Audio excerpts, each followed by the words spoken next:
The plasma fire ripped through the marketplace, turning vibrant stalls into charred wreckage. Donald threw himself in front of Celeste, the small Daxamite girl crying out as his back absorbed the brunt of the attack. A searing pain bloomed across his shoulders, but he ignored it, his focus solely on the girl he'd been haggling prices with only moments before. "Celeste, are you hit? Talk to me." Her large, violet eyes, wide with terror, darted around the chaotic scene. I'm all right, Donald, but you?" The marketplace, moments ago a kaleidoscope of alien vendors hawking their wares, was now a scene of pandemonium. Explosions rocked the stalls, selling everything from shimmering fabrics to caged, chittering creatures. This was no backwater planet. This was a Daxamite colony world, a major spaceport hub teeming with traders from a dozen different galaxies. And now, it was a war zone. Around them, the native Daxamites, towering humanoids easily 7 feet tall and rippling with muscle, roared in defiance, drawing the ornate plasma rifles slung across their backs. Donald, a former military medic and current interstellar trader, recognized the weapon's advanced design instantly, not pirate tech. This was a professional hit. Celeste, despite her youth, wore clothes woven with threads of shimmering gold, the intricate patterns clearly marking her as belonging to one of the Daxamite's noble houses. She was no random bystander. More plasma bolts streaked through the air, forcing Donald to drag Celeste behind a collapsed fruit stand. The attackers were relentless, their weapons spitting emerald death with cold precision. "We need to move," Donald grunted, his back screaming in protest. He grabbed Celeste's hand, pulling her through the panicked crowds. They ducked under overturned tables, dodged panicked shoppers, the air thick with the smell of burning fruit and singed flesh. A wounded Daxamite soldier, clutching a smoking gash in his side, stumbled towards them. He recognized Celeste instantly. "Protect her," he rasped, his voice barely a whisper. "They're after her. The resonance." Then his eyes glazed over and he slumped to the ground. As the soldier died, a fresh wave of agony slammed into Donald, far more intense than his burns warranted. He gasped, stumbling, his vision blurring. It felt like his very bones were on fire, his muscles contorting against his will. He heard Celeste whimper, a high-pitched sound filled with distress. The pain intensified, then abruptly vanished. They scrambled into a narrow alleyway, the stench of stale synth ale and discarded bio-waste stinging Donald's nostrils. He leaned against the cool plascrete wall, trying to catch his breath. "What was that?" he managed to ask, his voice hoarse. Celeste stared at her hands, her face pale. I don't know. I felt your pain, Donald, and then..." It was gone. Donald's medic training kicked in, overriding the lingering ache. The soldier's words echoed in his mind. "They're after her." This wasn't a random attack of opportunity. This was targeted, calculated. He looked at Celeste, her violet eyes wide and filled with a fear that mirrored his own growing realization. He didn't know why they wanted her or what this resonance was, but one thing was clear. "I'm not going to let anything happen to you, Celeste," he said, his voice firm despite the tremor in his hands. "I promise." Donald hauled Celeste to her feet, the girl gasping for breath. Plasma sizzled nearby, turning a stack of exotic fruits into blackened pulp. The air stank of ozone and burning sugar. He kept his back to her, a human shield against the chaos. "Move," he barked, his voice tight. He gripped her arm, pulling her through the panicked throng of Daxamite vendors and fleeing shoppers. The ground was slick with spilled liquids, the air thick with screams and the guttural shouts of the towering Daxamites. They weaved through the panicked crowds, Donald's eyes constantly scanning for threats. He noticed the subtle shifts in the crowd's movement, the way people instinctively avoided certain areas. He pushed Celeste towards a narrow alleyway, the stench of uncollected refuse stinging his nostrils. It was a less traveled route, the cobblestones uneven underfoot, but it offered a chance to break free from the immediate line of fire. The alley opened onto a small, forgotten plaza, dominated by a crumbling fountain choked with weeds. Most of the marketplace exits would be heavily guarded by now, but Donald's eyes caught a narrow, almost invisible opening between two stalls. It was more of a service entrance than a proper exit, likely used for deliveries before the fighting. As they reached the relative safety of the plaza, a group of Daxamite civilians, their faces grim and wary, blocked their path. They were massive, even for Daxamites, their corded muscles rippling beneath their bronze skin. One of them recognized Celeste, his eyes narrowing. "Celeste of Clan Torvik, what is the meaning of this, and why are you with a human?" Donald held up his hands, palms open, a gesture of peace he'd learned on a dozen different worlds. "Easy," he said, his voice calm and even. "We were caught in the attack, just trying to get clear. I'm helping her." He kept his gaze steady, avoiding any sudden movements. He could feel Celeste trembling behind him. He noticed one of the Daxamites subtly shift his weight, a telltale sign of aggression. "He saved me," Celeste said, her voice strained but firm. As she spoke, a faint, almost imperceptible tremor ran through the plaza. A nearby stack of crates wobbled precariously. Donald felt a prickling sensation on his skin, a subtle shift in the air pressure. He knew it was Celeste. Her emotions were leaking out, affecting her surroundings. Just then, a section of the plaza's crumbling facade gave way, showering the area with debris. A chunk of stone struck one of the hostile Daxamites, slicing open his arm. The Daxamite roared in pain, clutching his wound. Without hesitation, Donald stepped forward, ignoring the glares of the others. He ripped a strip of cloth from his own shirt and began to apply pressure to the wound. He worked quickly and efficiently, his fingers probing for arteries, his mind focused on stabilizing the injury. He ignored the Daxamite's pained grunts and the suspicious stares of the others. He cleaned the wound with a vial of antiseptic he always carried. He'd seen far worse injuries in his time, patched up far more hostile combatants. "He is a medic," Celeste explained, her voice regaining its strength. "He saved my life back there. He is not with the attackers." She stood straighter, her violet eyes flashing with defiance. "He is helping me." The Daxamites exchanged uneasy glances. Donald's competence was undeniable, his actions speaking louder than any words. The injured Daxamite, his face pale despite his bronze skin, nodded slowly. "He knows what he's doing." The other Daxamites reluctantly stepped aside, allowing Donald and Celeste to pass.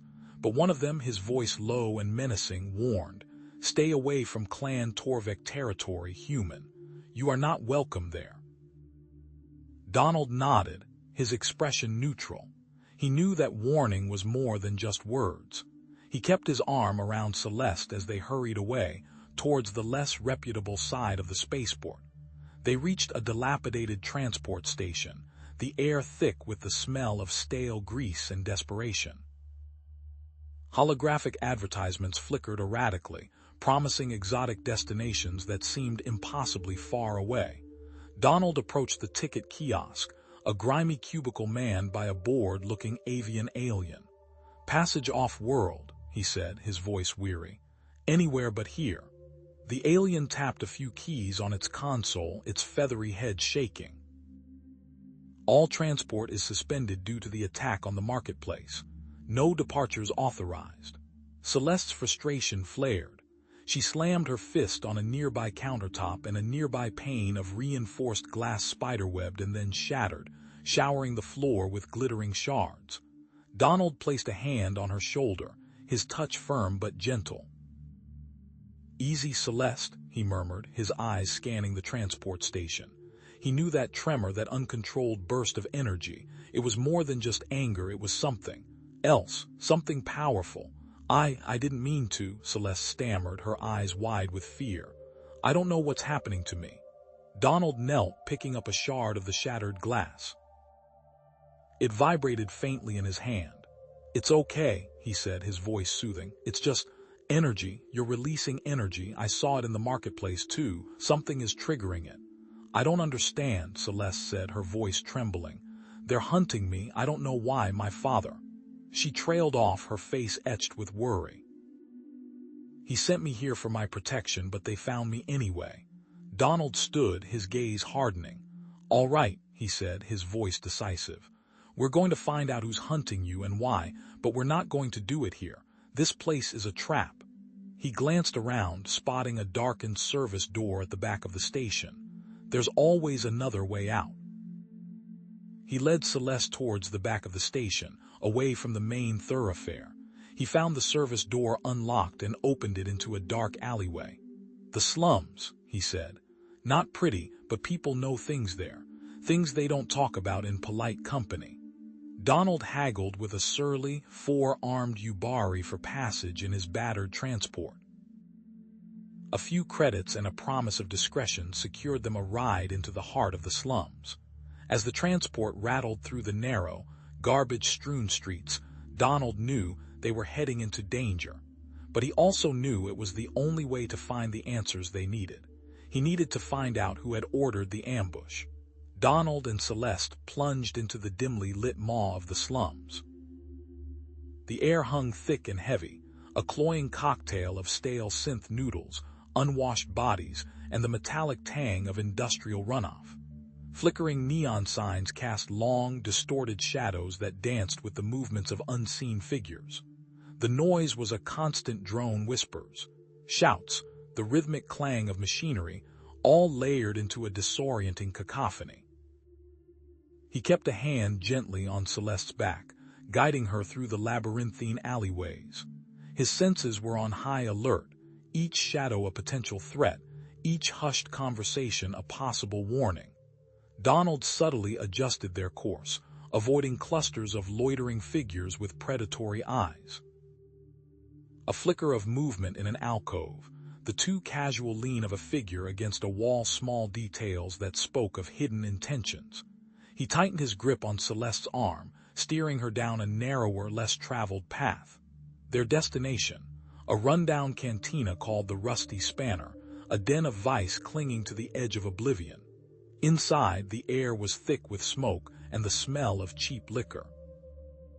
Patrons huddled in dimly lit corners, their faces etched with desperation and hardened by survival. Zara, their contact, sat hunched at a back table, a grizzled informant with eyes that had seen too much. Zara eyed them with suspicion, her gaze darting nervously towards the entrance. "I don't know why you're here," she rasped, her voice like gravel. "Talking to me is a good way to get yourself disappeared." She glanced around the cantina, fear etched on her face. Clan Torrens got eyes everywhere. Donald slid a small, intricately carved box across the table. It contained a vial of concentrated nebula spice, a rare and potent stimulant worth a small fortune on the black market. Zara's eyes widened, a flicker of avarice momentarily eclipsing her fear. This is real. Information for Spice, Donald said, his voice low and steady. We need to know what Clan Torren is planning for Celeste. Zara hesitated, her gaze torn between the spice and the fear of reprisal. Finally, she sighed, the fight draining out of her. They want her. Word is, she's got resonance. An ability to amplify emotions. She shuddered. Torren wants to use her to control the other clans, incite a war. As Zara spoke, Celeste's anxiety grew. The flickering lights in the cantina pulsed erratically. A low hum resonated through the floorboards, and the air grew thick with a palpable sense of unease. A brawl nearly erupted between two patrons, fueled by a sudden surge of anger that seemed to come from nowhere. The cantina doors swung open and four figures strode in, their faces grim, their eyes cold and calculating. Torren enforcers. They scanned the room, their hands resting on the energy weapons strapped to their thighs. Zara cursed under her breath. They're here. Get out, now.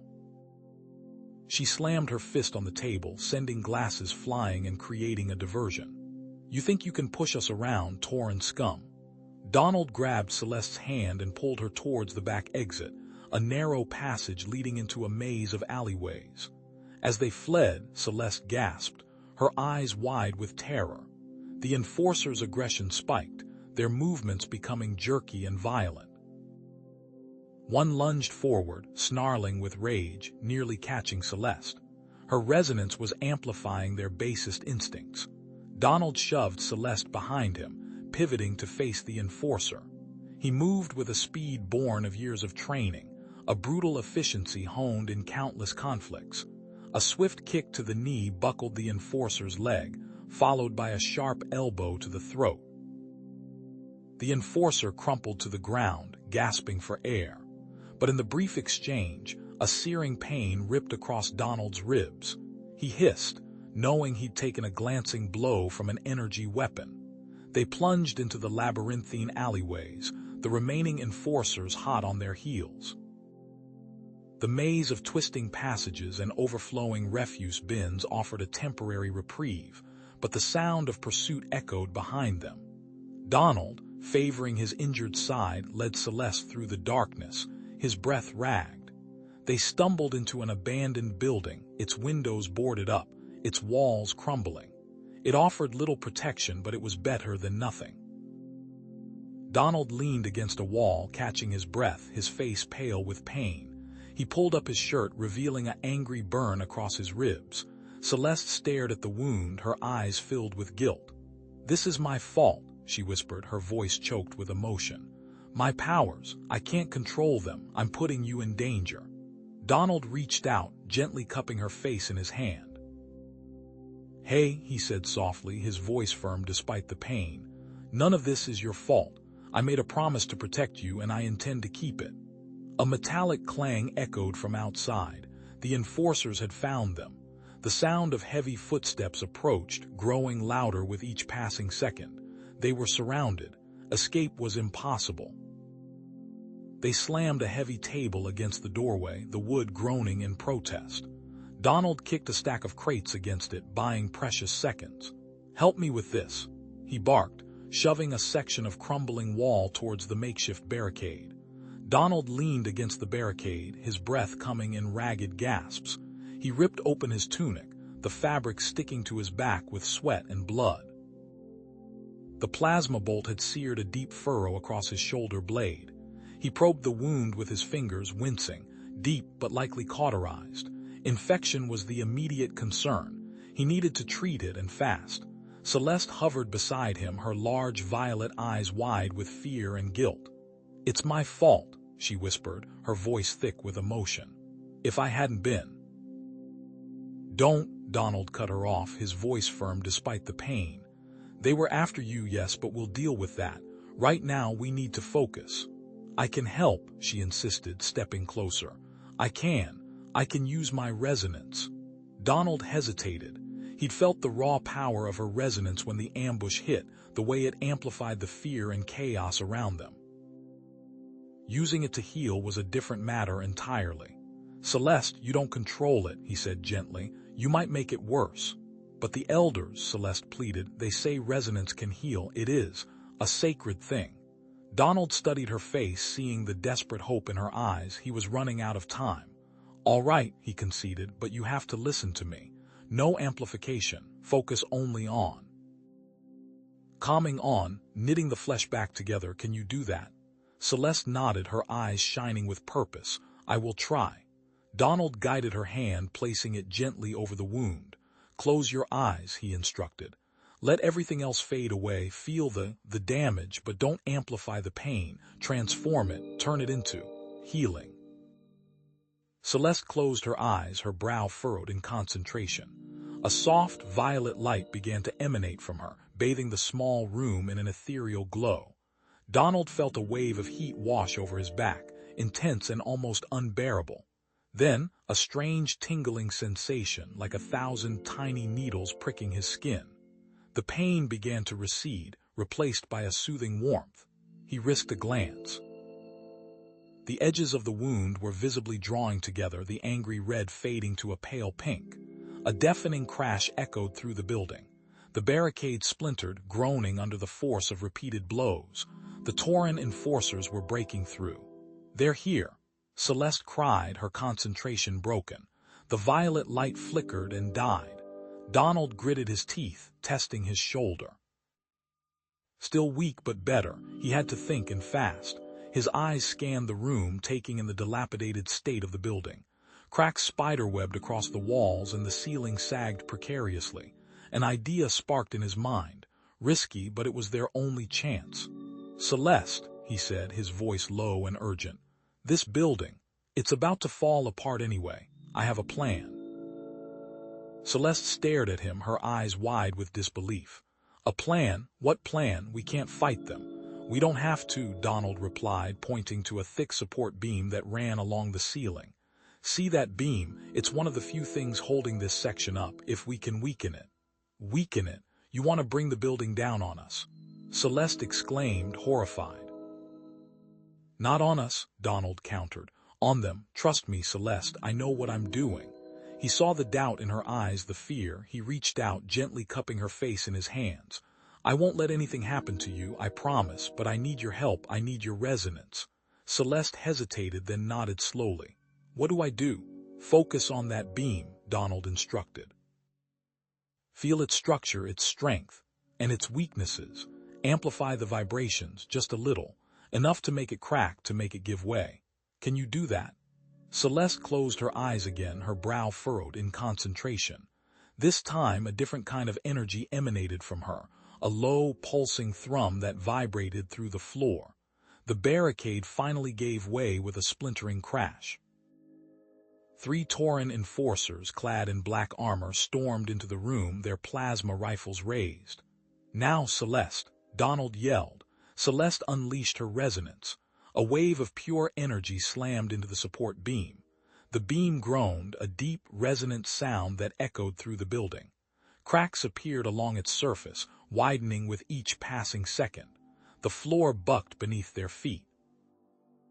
Then, with a deafening roar, the section of the building above the enforcers collapsed, burying them under tons of rubble and debris. Donald grabbed Celeste's hand and pulled her towards a gaping hole in the wall, where a section of the outer facade had crumbled away. "Come on, this way." They scrambled through the wreckage, using the collapsed debris as cover. Dust and debris swirled around them, choking the air. As they fled, Celeste suddenly gasped, her eyes widening in terror. "Donald," she cried, her voice filled with fear. I see."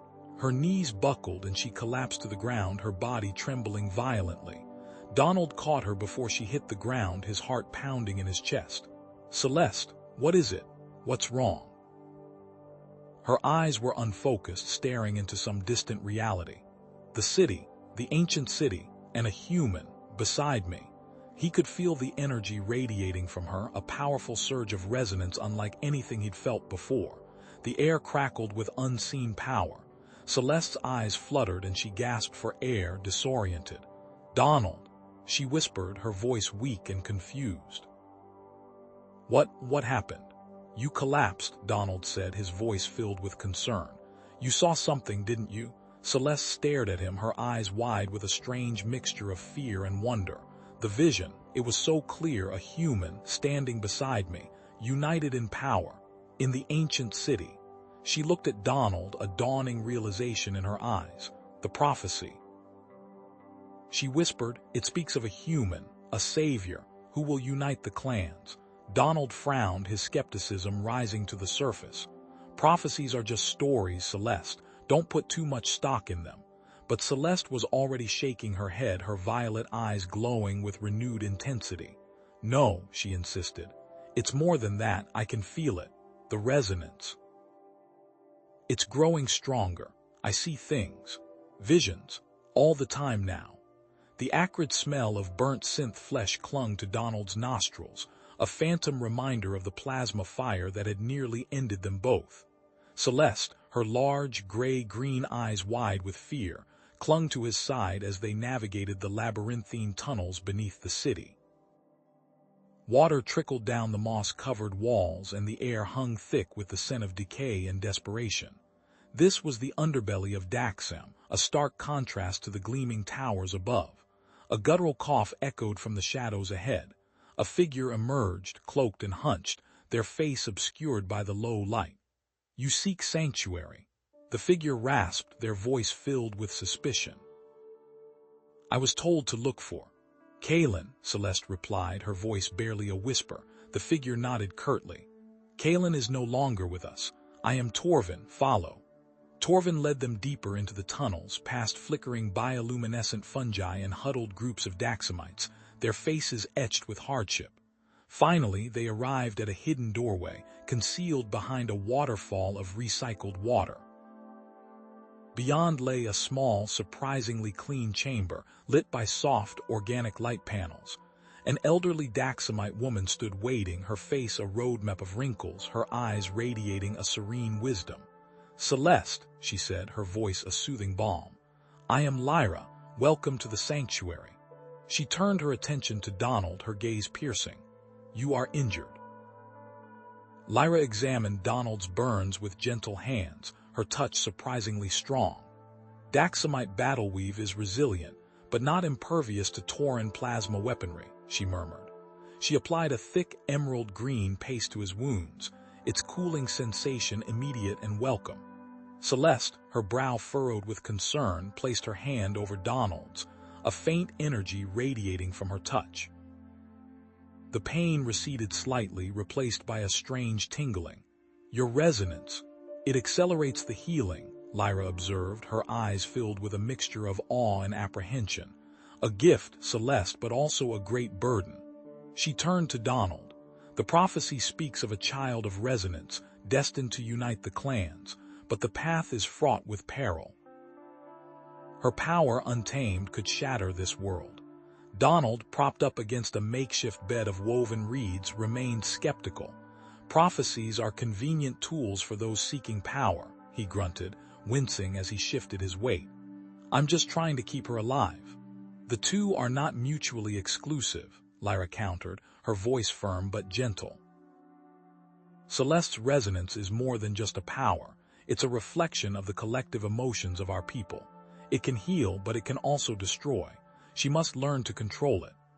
Lyra began teaching Celeste ancient daxamite meditation techniques, focusing on breath control and emotional regulation. Celeste, initially resistant, gradually found solace in the practice.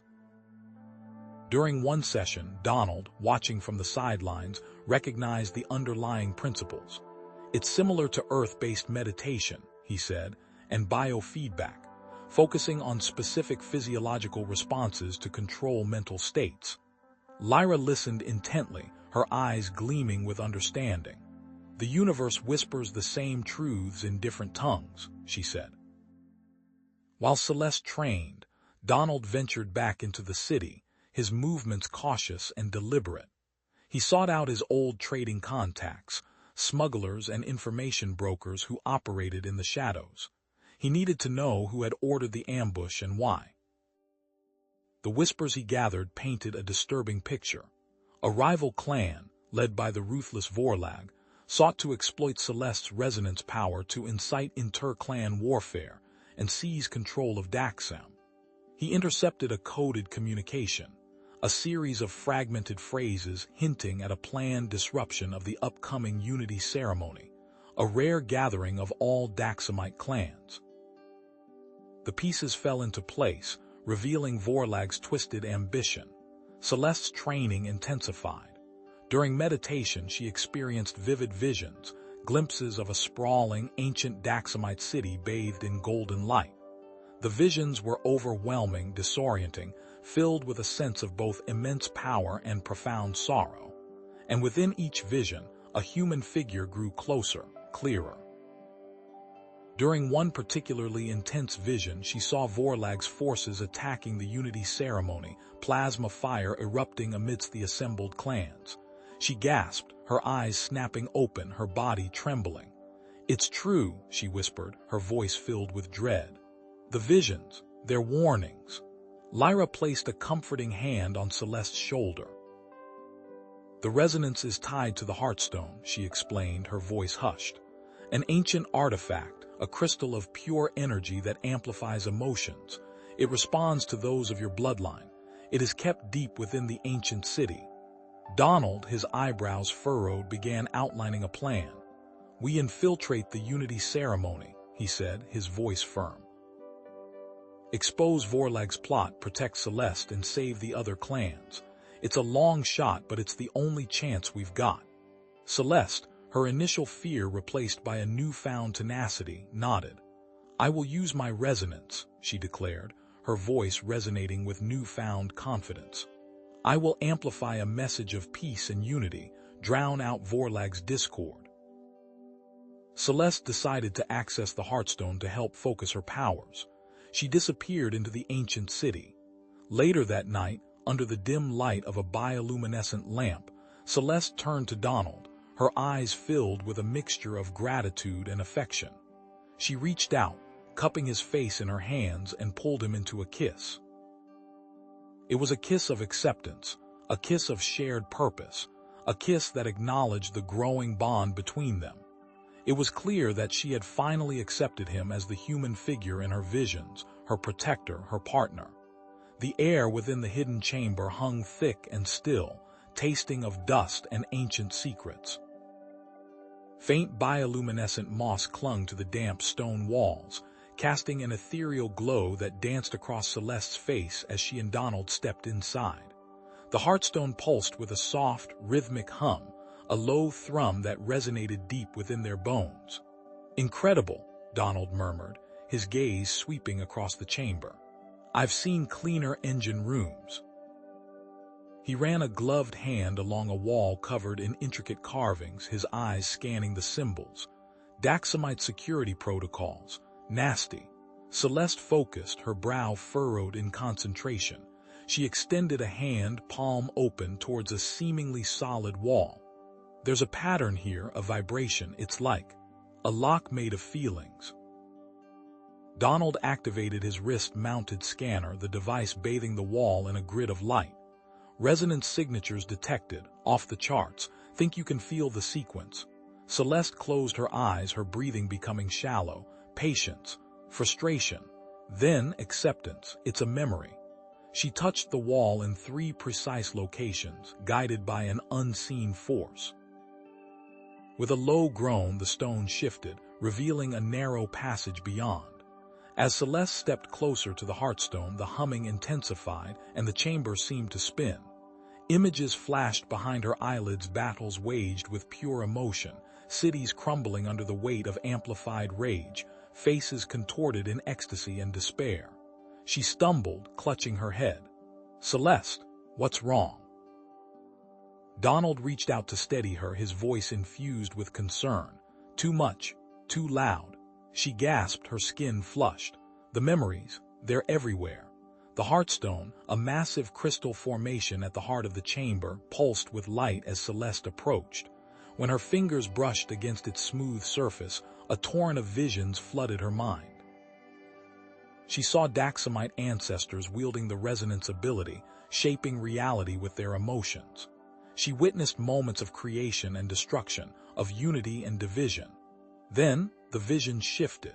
She saw a battlefield, littered with the bodies of Daxamites. But these warriors were not fighting with weapons. They were locked in a psychic battle, their emotions amplified to devastating levels. Cities were leveled, families torn apart, all consumed by a civil war fueled by uncontrolled resonance. Celeste recoiled, pulling her hand away from the Heartstone as if burned. No, she whispered, her voice trembling. It was used for war, for destruction. Fear clouded her eyes. I can't control it. I'll destroy everything. Donald knelt beside her, taking her hands in his. Hey, look at me. You saw what happened, yes, but that was them, not you. You get to choose what you do with this power. You're not your ancestors, Celeste. You're you. He squeezed her hands gently. I know it's scary, but you're not alone. We'll figure this out together.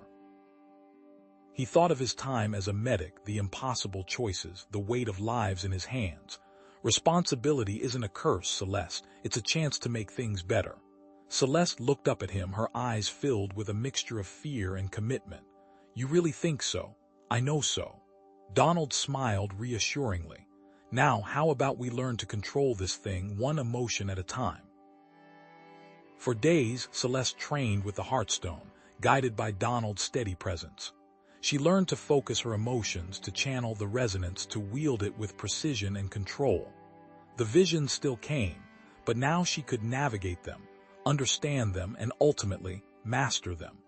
While Celeste delved into the mysteries of the Heartstone, Donald focused on the upcoming Unity ceremony. He projected a holographic map of the sanctuary, his fingers tracing the layout of the grounds. "Chokepoints here and here," he muttered, circling key locations. "Elevated positions. Potential sniper nests. Vorlag will try to exploit the chaos, create a diversion." He contacted his network of informants within the city, gathering information about Vorlag's forces. "He's got mercenaries, loyalists, and someone on the inside," one contact whispered through the comm, his voice distorted to protect his identity. "Someone close to the council." Donald frowned. A mole, damn it. This changed everything. He needed to know who Vorlag's ally was and what their plan was. Meanwhile, Celeste's training with the Heartstone yielded unexpected results. She discovered that she could not only amplify emotions but also project thoughts, create subtle energy fields.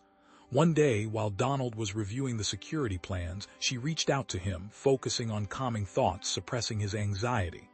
"Whoa," Donald said, blinking in surprise. "What was that?" I felt calmer, like a weight lifted. Celeste smiled. I think I can control emotions, not just amplify them." A thought struck her. "If I can calm you, maybe I can calm Vorlag's warriors too." The idea sparked a new strategy. They could use Celeste's resonance to subtly influence the ceremony, to expose Vorlag's ally, to prevent the attack before it even began. "Okay," Donald said, his mind racing. "Here's what we're going to do." He began to outline his plan, a complex web of deception and manipulation, designed to flush out the traitor within the Unity Council. "There's just one problem," Celeste said, her expression clouding over. "We're outsiders. We can't participate in the initial ceremony. We won't be in the right place to influence anything." Donald cursed under his breath. She was right. They needed someone on the inside, someone they could trust to initiate their plan if something went wrong. Celeste thought for a moment, then her eyes lit up. "I know someone. A guard, young, idealistic. He believes in the prophecy in Unity." A few hours later, Celeste introduced Donald to Taris, a young Daxamite guard with earnest eyes and a nervous demeanor. Taris listened intently as Donald outlined their plan, his initial enthusiasm slowly fading as he grasped the risks involved. I don't know," Taris stammered, his hands trembling. "This is treason if we're caught." "I know it's a lot to ask," Celeste said softly, placing a hand on his arm. "But we need your help, Taris. You're the only one we can trust." Donald watched Taris carefully, assessing his character. He was young, inexperienced, but he had a good heart. He was also deeply loyal to Celeste. "It comes down to this, son," Donald said, his voice firm. "Do you believe in Unity? Do you believe in Celeste? If you do, then you have to be willing to fight for it, even if it means taking a risk." Taris hesitated for a long moment, then took a deep breath. I'll do it," he said, his voice trembling but resolute. "For Celeste, for Daxam." Later that night, as they stood before the Heartstone, Donald and Celeste shared a moment of quiet intimacy. The air crackled with unspoken emotions, a mixture of fear, hope, and a deep, undeniable connection. "This is it," Donald said, his voice barely above a whisper. "We're putting a lot on the line." Celeste took his hand, her touch sending a jolt of energy through him. "We have to try," she said, her eyes shining with purpose. "For our future, for Daxam's future." They stood in silence, gazing at the Heartstone, its soft light illuminating their faces. The future was uncertain. The risks were immense, but they were together, bound by a shared purpose and a love that transcended worlds. Taris fidgeted with the collar of his newly acquired Unity Council uniform, the stiff fabric chafing against his skin. He adjusted his posture, attempting to emulate the serene confidence of the other Daxamite officials milling about the antechamber, but his hands trembled ever so slightly. He almost blew his cover when one of the officials greeted him by name. "Counselor Taris, good to see you." Taris froze for a moment. forgetting the alias he was using but recovered smoothly. "You as well, counselor." Donald watched from across the room, a subtle wince betraying his concern. He pulled Terrace aside, guiding him into a quieter alcove. "Easy, Terrace, you look like you're about to be executed, not attend a meeting." Donald gently straightened Terrace's uniform. "Remember what we discussed. Blend, observe, react, don't anticipate." Donald paused, his gaze softening. "Think of it like a complicated negotiation, just with higher stakes. And try to breathe, you're turning purple." Donald smiled and clapped Terrace on the shoulder. "You'll do great." The doors to the Unity Council chamber hissed open, and the assembled officials began to file in. Celeste, standing beside Donald, felt a knot of apprehension tighten in her stomach. "They're already wearing them," she whispered, her voice barely audible above the murmuring crowd. She gestured subtly towards several key members of the council, each sporting a small, almost imperceptible device near their temple. "Vorlag anticipated us." Donald's lips pursed. "Dampening devices," he muttered. "Damn it, he's not leaving anything to chance." As the session began, Celeste focused her resonance, attempting to project a wave of calm and reason towards the council members. She channeled the soothing energy of the Daxamite homeworld, the gentle rhythm of its twin suns, but her efforts met with an invisible wall. The dampening devices hummed faintly, neutralizing her influence. Frustration welled up inside her, followed by a wave of self-doubt. "It's no use," she said, her voice imbued with defeat. "I can't get through to them." Later that evening, in the privacy of their quarters, Celeste paced restlessly. "I'm failing," she lamented, her voice trembling. "I can't do this. I'm not strong enough." Donald stepped forward, gently taking her hands in his. "Hey," he said softly, meeting her gaze. "Look at me. You're not failing, you're learning. Vorlag is cunning, but that doesn't mean we give up. We adapt." He paused, his eyes filled with warmth and reassurance. "Focus on what can be achieved, Celeste, not what can't. We just need to find another way." Celeste met his gaze, her eyes shimmering with unshed tears. "But what if there isn't another way? Then we'll make one," Donald said with quiet conviction. In the following days, Celeste practiced her resonance with renewed perseverance, focusing on finer control and more nuanced emotional projections. One afternoon, while attempting to amplify a feeling of hope, she inadvertently stumbled upon something far more powerful. As she reached out with her mind, she brushed against Donald's consciousness, and a torrent of memories flooded her senses.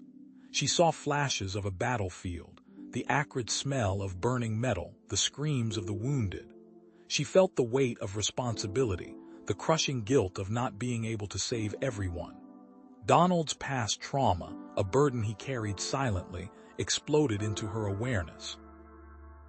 He gasped, clutching his head, his face contorted in pain. "Celeste, stop!" he cried out, his voice strained. The connection broke, leaving them both shaken. Donald leaned against the wall, breathing heavily, his face pale. Celeste stared at him, her eyes wide with horror and understanding. I didn't mean to." "It's all right," Donald said, his voice hoarse. "It's over." But Celeste knew it wasn't over.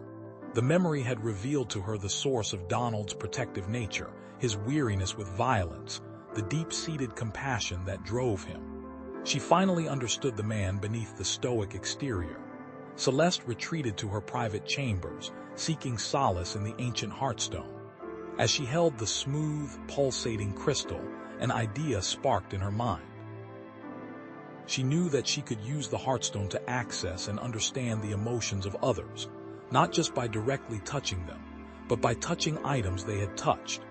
The next day, Donald and Celeste visited the chambers of Counselor Morak, a known Vorlag supporter. They carried a beautifully crafted Daxamite tapestry as a gift, smiling and posturing as they were trained to do. While Donald engaged Morak in polite conversation, Celeste subtly brushed her hand against the back of Morak's ornate chair. The heartstone flared with light, and Celeste's mind was flooded with a torrent of emotions: resentment, ambition, and a deep-seated fear of losing power. She saw Morek's unwavering loyalty to Vorlag, his willingness to betray his own people for personal gain. The chair became a conduit revealing Morek's deepest intentions. "He's with Vorlag," she confirmed to Donald later, her voice grim. "Completely. What's driving him?" Donald asked. Celeste closed her eyes, recalling the emotions she had felt. "Resentment," she said. "A deep-seated resentment towards my clan." She paused, a puzzled expression on her face. "He wants to restore a past power balance." Driven by this new information, Celeste immersed herself in the ancient archives, poring over historical records and forgotten texts. She discovered that Morek's clan had once been a dominant force, but had suffered a devastating defeat at the hands of Celeste's ancestors, resulting in extreme shame and a significant loss of power. While Celeste delved into history, Donald contacted his network of traders, seeking a specific mineral rumored to disrupt energy fields. He eventually located a small quantity of cinerarium, a rare substance known for its unique resonant properties. "It's a long shot," he admitted to Celeste, "but if we can create a small disruptive field, it might weaken Vorlag's dampeners." After several attempts, Donald successfully created a small device, no larger than a coin, that emitted a faint cinerarium field, but its range was severely limited. Taris, meanwhile, continued his role within the Unity Council, carefully observing the dampening devices. He approached Donald and Celeste, his expression grave. "I overheard a conversation," he said. "The dampening devices are powered by a unique energy source that reacts negatively to specific sound frequencies." Celeste's eyes widened. "Sound frequencies," she repeated. "My resonance." A plan began to form in her mind. She could focus her resonance into a specific frequency, a targeted sonic attack designed to overload the dampening devices. But doing so would be risky, potentially causing damage to the devices themselves, or worse, to the council members wearing them. That evening, the three gathered around a holographic table, reviewing the Unity Council chamber layout.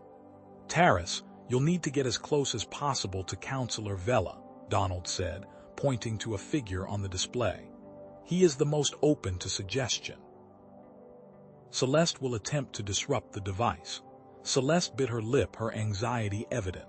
"What if it doesn't work? What if I hurt someone?" "We have to try," Donald said, his voice firm but gentle. "We'll monitor your vitals and be ready to shut it down, but we have to be willing to take the risk." They spent the next hour discussing worst-case scenarios, contingency plans, escape routes.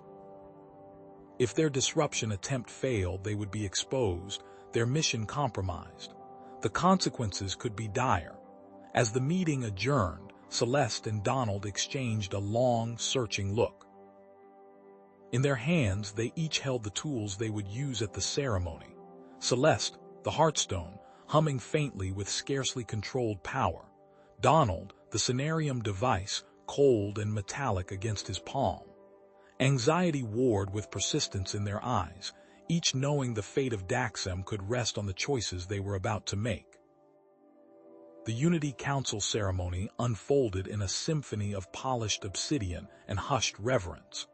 Banners depicting the intertwined symbols of the Daxamite clans hung from the vaulted ceiling, their rich colors muted by the chamber's dim, strategic lighting. Celeste sat cross-legged on the elevated dais, her ornate ceremonial robes feeling heavy against her slight frame. The air hummed with a low, resonant frequency, the combined power of the dampening fields, designed to neutralize any unsanctioned resonance. She closed her eyes, focusing on the specific sonic signature required to shatter that artificial harmony, a frequency so subtle it was almost non-existent. As Celeste reached for that elusive tone, a wall of resistance slammed into her mind. It wasn't a simple block. It felt like another presence, a distinct energy signature, cold, calculated, and impossibly strong, actively pushing back against her attempts. Sweat beaded on her forehead, and a faint tremor ran through her hands.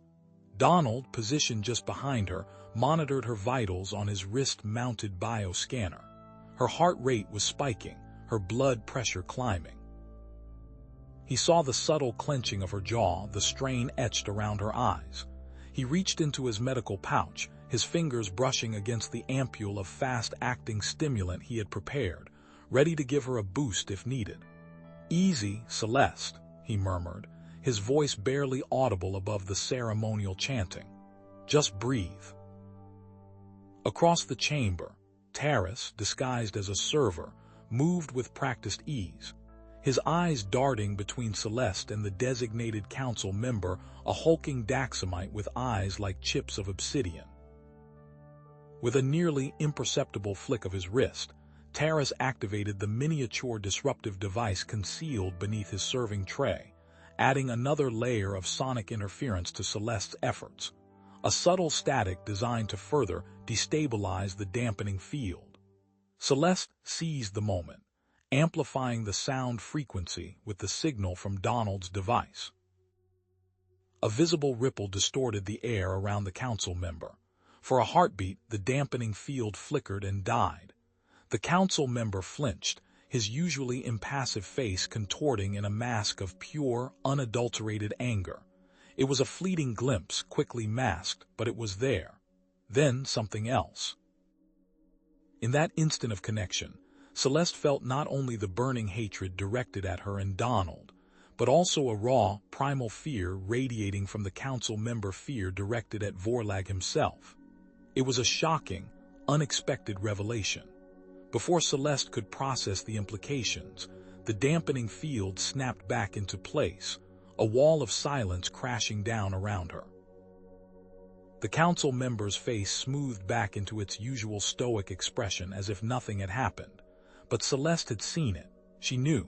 The effort proved too much. A sharp pain lanced through her skull and darkness threatened to engulf her. Her vision blurred and a thin trickle of blood escaped her left nostril. She swayed, her body betraying her. Donald reacted instantly, his arms wrapping around her as she crumpled forward, preventing her from striking the obsidian dais. Celeste, Taras, witnessing Celeste's collapse, immediately aborted the mission. His priorities shifted to damage control. He needed to create a diversion to buy Donald and Celeste time to escape. He scanned the room, his eyes settling on a nearby table laden with ceremonial drinks. With a swift, deliberate movement, Taras accidentally bumped into the table, sending a cascade of brightly colored liquids cascading onto another council member, a notoriously fastidious elder with a penchant for pristine robes. Chaos erupted. Shouts of outrage mingled with apologies as servants scrambled to clean up the mess. All eyes were drawn to the spectacle, the focus momentarily diverted from Celeste and Donald. Donald cradled Celeste in his arms, his face etched with concern. Her skin was clammy, her breathing shallow. "What happened?" he asked, his voice tight with worry. Celeste coughed, wiping the blood from her nose with a trembling hand. I connected," she gasped, her voice weak. "The council member, he hates us, but he's also afraid of Vorlag." Donald's mind raced. Vorlag's influence wasn't just about allegiance or political maneuvering. It was something deeper, something darker. Afraid? What do you mean, afraid? He remembered something from his studies of Daxamite history, a chilling tale whispered among the medics, a rare Daxamite parasite used in ancient times as a weapon of control. It burrowed into the host's brain and amplified their deepest fears, turning them into puppets. "Celeste, do you remember the stories about the krill?" he asked, his voice low and urgent. Celeste's eyes widened. "The fear parasite, but that's just a legend." Donald shook his head. "Legends often have a basis in truth. Think about it. Vorlag's control, the council members' fear. It all fits." Celeste, despite her weakened state, immediately began accessing the datapad built into her wrist. Her fingers flew across the screen as she searched for information on the krill parasite. "The ancient texts say it requires a specific energy signature to remain undetected," she said, her voice gaining strength as she focused on the task. "A resonance frequency that masks its presence within the host." She looked up at Donald, her eyes filled with a sudden, chilling understanding. What if the dampening devices aren't just blocking resonance, Donald? What if they're masking the parasite? Masking it how, Celeste? Donald asked, his voice tight with concern. The small, cramped space terrace had directed them to reek of stale synth noodles and desperation. It was a forgotten storage alcove beneath a bustling marketplace, barely large enough for the two of them to stand comfortably. Wires snaked across the damp floor, powering a flickering holographic display. Celeste shivered, her normally vibrant blue skin tinged with gray. When I touched that council member, I felt nothing, just a deep, abiding fear, and a presence, Donald, like a shadow clinging to his mind. I think Vorlag is using the dampeners to hide something far worse. Donald knelt, pulling a small medkit from his pack. Let's get your immune system boosted. You took a hit back there. He began mixing readily available compounds, his movements precise and efficient. What you're describing, it sounds like a neural parasite, something that can rewrite the Daxamite mind. As Donald worked, Celeste sat on an upturned crate, her brow furrowed. The fear. It was so potent, I've never felt anything like it, and the shadow, it felt familiar like Vorlag. The door hissed open and Taras slipped inside, his multi-jointed limbs moving with practiced stealth. Securities tightened up in the capital.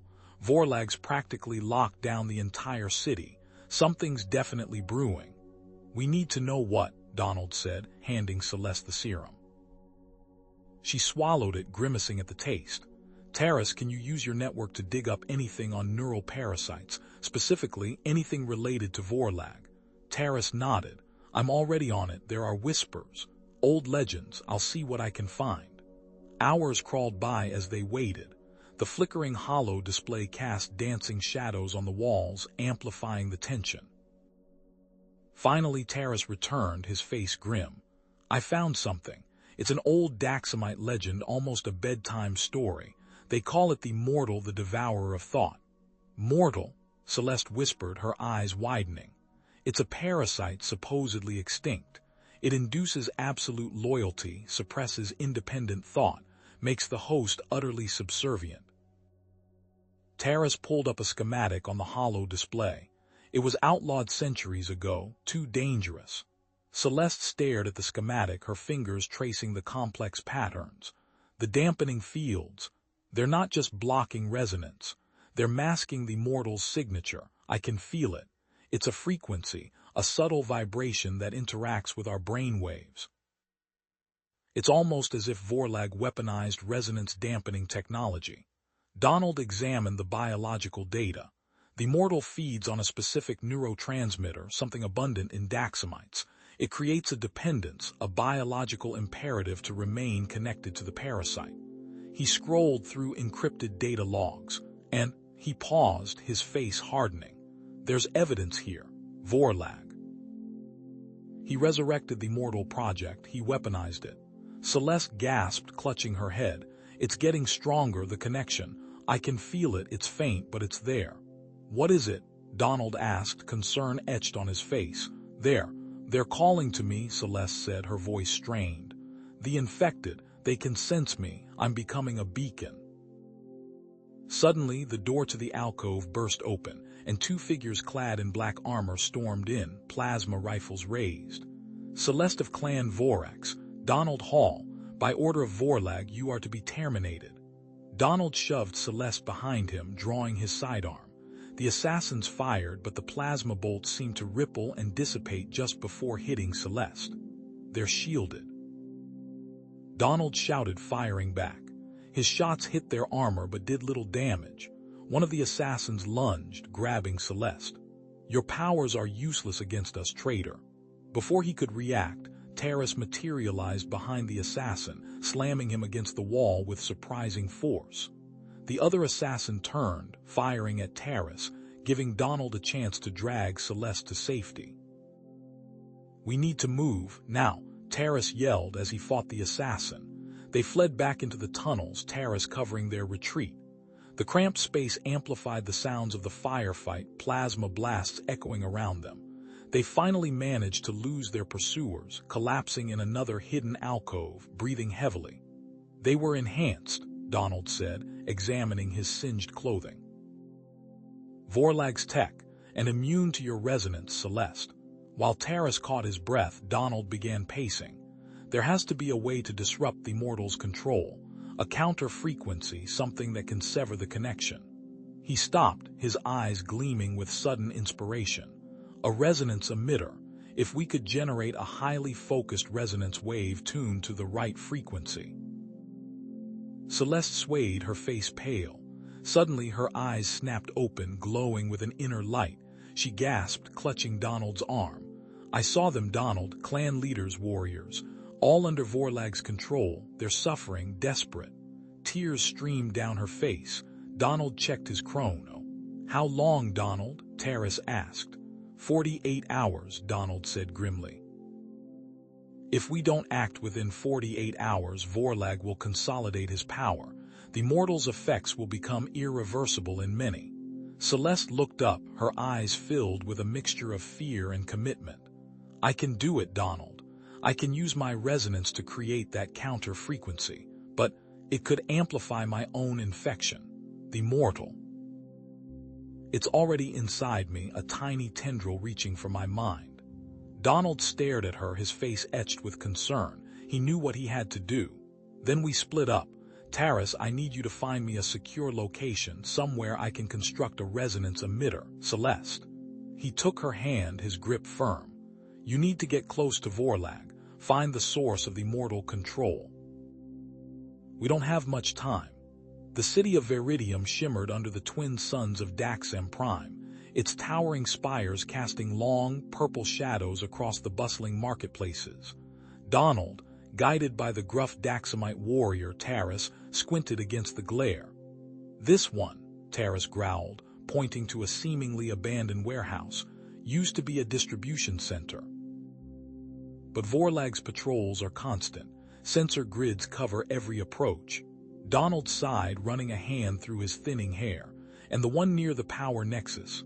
Taras spat on the polished plasteel street. Forget it. Fortress now. He trusts no one. Frustration gnawed at Donald. Time was running out. Celeste was walking into the lion's den. He racked his brain, then a flicker of memory sparked. The old energy generator station, he said, his voice gaining a hopeful edge. Just outside the city perimeter, I saw it on the approach, abandoned for decades if I remember right. Taras frowned. Risky, far from everything, but maybe. It's a dead zone officially, but not dead enough. Meanwhile, within the citadel, Celeste, regal in her clan's ceremonial armor, stood before the imposing figure of Vorlag. His crimson eyes, unnervingly bright, scanned her with predatory intensity. Celeste of the House of Alara, he boomed, his voice amplified by the citadel's acoustics. A welcome surprise. I had thought you still mourned your father's passing. Celeste kept her voice steady. The mourning is complete, Vorlag. My clan and I offer our full support. Vorlag smiled, a chillingly insincere expression. Indeed, a comforting sentiment. Tell me, child, what do you think of this human who has taken such interest in our world? He watched her intently, his gaze probing for any sign of deception. Back at the generator station, Donald and Taras approached cautiously. Rust-colored dust coated everything. The air crackled with residual energy. Something's alive in there, Taras muttered, activating his energy blade. Donald raised his hand. Wait, not what you think. He pointed to a shimmering heat haze rising from a collapsed section of the roof. Insectoids. Mutated ones, judging by the energy signature, drawn to the leaking power. Inside the citadel, Celeste found herself face to face with Lyra, Vorlag's second in command. Lyra's expression was unreadable, her eyes holding a strange mix of caution and something else, skepticism. The High Commander is pleased with your offer of support, Lyra said, her voice low. But he is cautious. As are we all. She paused, her gaze lingering on Celeste. Donald, meanwhile, was already stripping components from his trading vessel, the Stardust. Gonna have to reroute the power conduits, he muttered, sparks flying as he welded a connection. Jury-rigged the core to bypass the main grid. Risky, but it's the only way to get enough juice for the emitter. Celeste, under the guise of discussing clan logistics, pressed Vorlag about the mortal plague. Its spread is concerning, she said, carefully choosing her words. Vorlag chuckled. A necessary evil, child, a culling of the weak, a strengthening of the strong. But how is it transmitted so effectively? Celeste pressed. Vorlag smirked. Through the very air you breathe. A modified sonic frequency broadcast from this very citadel. A subtle persuasion, a gentle suggestion. Donald, covered in grease and sweat, aimed a sonic emitter at the insectoid nest. The high-pitched whine intensified and the mutated creatures began to writhe, their chitinous bodies vibrating uncontrollably. They poured out of the nest, desperate to escape the unbearable sound. Hypersensitive little buggers, Donald muttered, adjusting the frequency. Later, Celeste managed to corner Lyra in a secluded corridor. Vorlag's plans, they concern you, don't they? She whispered, her voice barely audible. Lyra's eyes flickered. My loyalty is to Daxam, she replied, her voice tight, and to its people. But, Celeste pressed. Lyra hesitated, then glanced around nervously. Some things feel wrong. Back at the generator station, Donald wrestled with a corroded power coupling. Damn this ancient tech, he cursed, smacking his palm against the casing. These parts haven't been made in centuries. He needed to build the resonance emitter, the key to disrupting the mortal signal, but the generator station was fighting him every step of the way. Celeste, feigning a headache, excused herself from Vorlag's presence and slipped into a restricted area of the citadel. She found it tucked away behind a false wall in what looked like a storage room. The air hung thick and still. Inside, row upon row of glowing mortal spores pulsed with sickly green light, a spore bank, enough to infect the entire planet. The generator core sputtered, showering Donald with sparks. He swore under his breath, then saw it. A discarded focusing crystal, perfectly shaped for amplifying the resonance signal. Scavenging it, he felt a surge of hope. He activated the core. A low hum filled the air, building to a deafening roar. Then, a sudden surge of power, followed by a disruptive electromagnetic pulse that knocked him off his feet. The entire generator station flickered, then plunged into darkness. Outside, the swarm of insectoids returned, drawn by the renewed energy signature. Inside the citadel, Lyra found Celeste. He knows, she hissed, her voice filled with urgency. Vorlag suspects you. He plans to use your resonance ability to amplify the mortal signal across the entire planet to enslave everyone. Celeste's heart pounded. But why tell me? Lyra's gaze hardened. Because I will not let him destroy our world. I am a double agent, working against Vorlag. But I am afraid to reveal my true intention. He would know I told you. Donald, struggling to his feet amidst the chaos, managed to recalibrate the resonance emitter. A low-frequency test signal pulsed outward, barely audible, barely visible. Celeste, feeling the faint vibration of the signal, felt a surge of hope. It could work. But just then, a booming voice echoed through the citadel. Celeste of the House of Alara, you are summoned to the main chamber.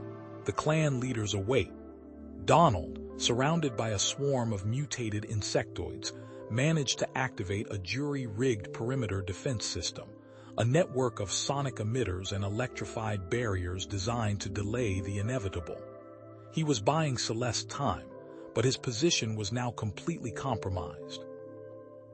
As Celeste entered the Citadel's main chamber, Vorlag stood before the assembled clan leaders, a cruel smile twisting his lips. Today, he announced, his voice amplified for all to hear, we usher in a new era of Daxamite strength, an era of absolute unity, thanks to Celeste, who will serve as the conduit for our transformation. He gestured to a device, a shimmering, skullcap-like construct of polished bone and pulsating energy. The mind-control device will ensure the Daxamite people are enslaved. Donald, fighting his way through a horde of Vorlag's enforcers, his body battered and bruised, saw the citadel looming before him. But suddenly, a squadron of Vorlag's elite guards descended from the sky, energy weapons blazing. He was pinned down, his fate unknown. Plasma fire hammered against the Iron Phoenix's shields, each impact a concussive blow that rattled Donald's teeth. He wrestled with the controls, sweat stinging his eyes as he deployed the modified vessel's countermeasures. A thick, oily smoke screen billowed from the rear, momentarily obscuring the pursuing Vorlag enforcers. He punched the override, sending a series of energy bursts arcing back towards them, hoping to disorient their pursuit. Warning klaxons blared, a cacophony of impending doom. Structural integrity was failing. In the Citadel's main chamber, Celeste stood rigid, her blue eyes fixed on a point just beyond Vorlag's shoulder.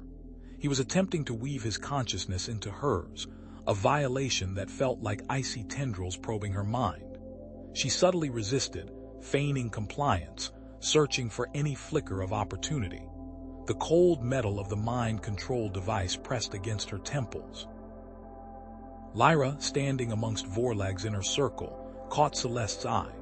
With a barely perceptible shift of her fingers, a coded gesture they had practiced 1,000 times, she indicated a possible escape route. A ventilation shaft hidden behind a tapestry. Donald, ignoring the screaming alarms, slammed the Iron Phoenix into a less defended section of the Citadel's outer wall. The impact was deafening, a bone-jarring collision that sent sparks flying and buckled the ship's frame. He'd gained entry, but the vessel was utterly disabled, a mangled wreck embedded in the Citadel's thick plasteel. Vorlag initiated the amplification process. A searing pain ripped through Celeste's skull as the mind control device forced her resonance to align with the mortal frequency. It felt like her very soul was being torn apart, stretched across an infinite void. She bit back a scream, the taste of blood filling her mouth. Lyra, her face etched with a mixture of fear and drive, triggered a small disruption in the Citadel's power grid. Lights flickered and dimmed. The amplification process faltered for a fraction of a second, buying Celeste a few precious moments. Donald, blood trickling from a gash on his forehead, stumbled through the ruined corridors of the Citadel. His military training kicked in, instincts honed by years of combat guiding his movements. He moved from cover to cover, his pulse rifle raised, the acrid smell of burning metal filling his nostrils. Celeste seized the opportunity. Focusing all her will, she channeled a surge of uncontrolled resonance energy into the mind-control device. The machine shuddered, sparks erupted, and a localized feedback burst ripped through the chamber. Rounding a corner, Donald encountered a group of Daxamite prisoners, their eyes glazed over, being prepared for mortal implantation. Among them, he recognized Terrace's brother, his face gaunt and hollow. The sight solidified his grit. He couldn't fail. The feedback from the mind control device washed over Vorlag and his inner circle. They staggered, clutching their heads, momentarily disoriented by a wave of conflicting thoughts and emotions. But the effect was fleeting. They were too well shielded, too deeply entrenched in the mortal's influence. Celeste, guided by Lyra, squeezed through the narrow ventilation shaft. The air was thick with dust and stale recycled air. The metal grated against her skin as they crawled through the darkness, pursued by the heavy thud of Vorlag's elite guards. Daxamite's hand picked for their immunity to the mortal. Donald, firing short, controlled bursts, released the Daxamite prisoners. Armed with makeshift weapons, shards of metal, broken pipes, they surged forward, a wave of rebellion crashing against the remaining guards within the Citadel. Celeste and Lyra reached a junction in the ventilation system. Lyra stopped. Celeste looked at her, her eyes questioning. Lyra pointed ahead.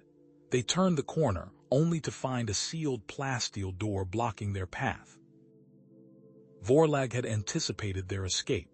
Donald, separated from the prisoners in the chaos of the fighting, found himself face to face with Vorlag's chief enforcer. The warrior was a hulking mass of muscle and armor, his face hidden behind a menacing visor. He raised a massive power axe, its blade crackling with energy. A wave of pure terror washed over Celeste, so intense it nearly overwhelmed her. It was Donald's signal, a desperate plea for help emanating from deep within the citadel. She knew with chilling certainty that he was in mortal danger. She had to help him. Suddenly Vorlag appeared with his guard in the ventilation duct. He grabbed Celeste, holding her tightly. He looked at Lyra with a cruel smile. "Thank you, Lyra. You have been most helpful. I knew I could count on you. You were a double agent all along, working for me." Tears streamed down Lyra's face as Vorlag, without a word, raised his hand and vaporized her with a short burst from his plasma pistol. Her body slumped to the floor of the ventilation duct. Donald, battered and bruised, dodged the enforcer's clumsy but powerful attacks. He saw an opening, a slight hesitation in the warrior's stance, and lunged forward, driving a vibro knife into the unarmored joint of his elbow. The enforcer roared in pain, his power axe clattering to the ground. But before Donald could capitalize, a searing beam of energy slammed into his chest. He cried out, and the pain was like molten metal searing his flesh. He fell to the ground. Through a viewport in the ventilation duct, Celeste witnessed Donald being critically wounded. Her terror amplified exponentially, her resonance surging uncontrollably. Vorlag, ignoring the chaos around him, turned his attention to Celeste. He activated the mind control device, intending to enslave her completely, to bend her will to his own. Donald lay bleeding on the floor, presumed dead. Vorlag's grin widened, a predatory display of yellowed teeth. He cranked the dial on the mind control device, its humming intensifying into a whine that resonated deep within Celeste's skull. Images flashed behind her eyelids, monstrous, twisted visions of Daxamite warriors slaughtering innocents, all orchestrated by her own hand. She fought against the mental intrusion, her muscles straining against the restraints. Her own screams echoed in her mind, a symphony of despair. Donald blinked, his vision swimming. A searing pain lanced through his back, each breath a ragged gasp. He saw Celeste, her face contorted in agony, tears streaming down her cheeks. Helpless rage, a cold and potent fury, surged through him. He wanted to tear Vorlag apart, to rip the device from her head, but his body screamed in protest with every twitch. He was trapped, a prisoner in his own broken form, forced to watch her suffer. Celeste focused, desperately clinging to a lifeline in the storm raging within her mind. An image of Donald, his unwavering gaze, his quiet strength, bloomed in her thoughts. Love, a fierce and protective emotion, swelled within her chest, pushing back against the invading darkness. The device shuddered. A wave of pure energy erupted from Celeste, an uncontrolled surge of resonance amplified by her emotional turmoil. The backlash slammed into Vorlag like a physical blow. He was thrown across the chamber, crashing into a crystalline wall with a sickening thud. The mind control device, overloaded by the surge, shattered into 1,000 glittering fragments. For a fleeting moment, Celeste was free, the oppressive weight on her mind lifted. Vorlag, groaning, pushed himself up, his eyes blazing with fury. "Restrain her," he roared, spitting blood. "Prepare the secondary device." His guards, momentarily stunned by the resonance blast, scrambled to obey, their energy weapons trained on Celeste. Donald, fueled by adrenaline and desperation, ignored the agony tearing through his body.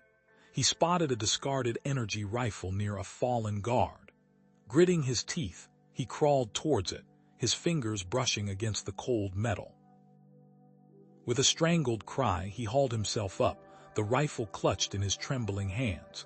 He fired, the energy bolt scorching the air, forcing the guards to scatter.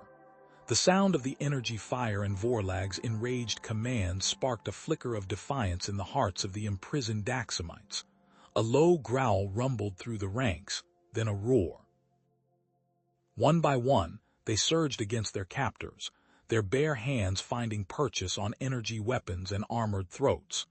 The rebellion, sparked by Donald's bravery and Celeste's resistance, had been renewed. Celeste, though freed from the mind control, felt a sharp pang of fear.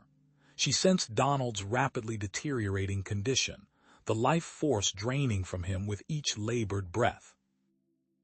Escape was within her grasp, but leaving him behind was unthinkable. Torn between self-preservation and loyalty, she hesitated. Vorlag, recovering from the resonance blast, raised his energy weapon. "Foolish human," he sneered, aiming at Donald. "Did you really think you could stop me?" A blast of energy slammed into Donald, sending him sprawling. He cried out, pain searing every nerve ending. "You will witness the dawn of the mortal, and there is nothing you can do to stop it." Seeing Donald fall, Celeste's drive hardened. She channeled her fear, her anger, her desperation, focusing it into a concentrated wave of resonance. The guards closest to her cried out, clutching their heads, their faces contorted in terror. Confusion rippled through their ranks, disrupting their formation. Celeste seized the opportunity, lashing out with her bare hands, sending them flying. Donald, his vision blurring, saw Celeste fighting, her movements a whirlwind of fury. He knew he couldn't let her face Vorlag alone. Spotting a grenade clipped to the belt of a fallen guard, he reached out, his fingers closing around the cold metal. With a surge of adrenaline, he ripped it free and hurled it towards a structural support beam, praying for a miracle. The grenade detonated with a deafening roar. The cave shook violently. Rock and debris rained down from the ceiling. A section of the cavern collapsed, separating Celeste from Vorlag, but also burying Donald beneath a mountain of rubble. Celeste cried out, her voice raw with anguish. "Donald!" She clawed at the rocks, her fingers bleeding, but the rubble was too heavy, too dense. She couldn't move it, not alone. Vorlag, coughing and sputtering, emerged from the dust cloud, his face contorted with rage. He stalked towards Celeste, his energy weapon crackling. "You little whelp," he snarled. "Did you really think you could defy me?" Lyra was always a problem. She was manipulated and coerced into working for me by threatening her family. I had to get rid of her because she would be a problem to control due to her strong feelings for you, and I don't want to waste resources on her any longer. Celeste's eyes widened, horror washing over her. Lyra, her friend, her confidant, dead. Vorlag's cruelty, his callous disregard for life, ignited a firestorm of rage within her. She focused all her pain, all her grief, all her fury into a single devastating burst of resonance, aimed directly at Vorlag's mind. Vorlag screamed, a high-pitched, animalistic shriek. He clutched his head, his eyes wide with terror, then collapsed to the ground, twitching and convulsing. The resonance attack had left him mentally incapacitated, a broken husk of his former self. But the effort had drained Celeste, leaving her weak and trembling. As Celeste staggered, her vision blurring, Vorlag began to stir, his eyes flickering open. Just as she thought it was over, Taris burst into the chamber, followed by a handful of Daxamite warriors. But they were vastly outnumbered, facing the remnants of Vorlag's forces. Vorlag, with a supreme effort of will, pushed himself to his feet. "Activate the mortal signal," he rasped to his remaining guards. "From the secondary location, I will not be denied." He stumbled away, supported by his loyalists, leaving Taris and Celeste to contend with the remaining guards and the unconscious form of Donald, trapped beneath the rubble. Taris rushed to Donald's side, his face etched with concern. "Donald, can you hear me?" He began frantically pulling at the rocks, but the rubble was unstable, threatening to collapse further. Will Donald survive? Survival was a distant prospect. Taris's massive hands, surprisingly gentle, probed Donald's chest. "Crushed legs," he rumbled, his voice tight with grim assessment. "Internal bleeding, I can't. I don't have what's needed." He glanced at the makeshift medical kit, then back at Donald, his golden eyes filled with frustration. Celeste knelt beside Donald, her small hands hovering over his wounds. Her face was pale, streaked with dust and tears. She closed her eyes, focusing, trying to channel her resonance, but only a faint shimmer emanated from her fingertips. Her own injuries, coupled with the emotional strain, had diminished her powers. I can't," she whispered, her voice cracking. "It's not enough." Even as she spoke, the sounds of renewed battle echoed through the cavern. The remaining guards, reorganized by a harsh-voiced lieutenant, were pressing their attack, plasma fire ricocheting off the cave walls. Their objective was clear: secure Celeste and eliminate any resistance. "Form a perimeter," Taris bellowed, his voice cutting through the chaos. "Protect Celeste, hold them back."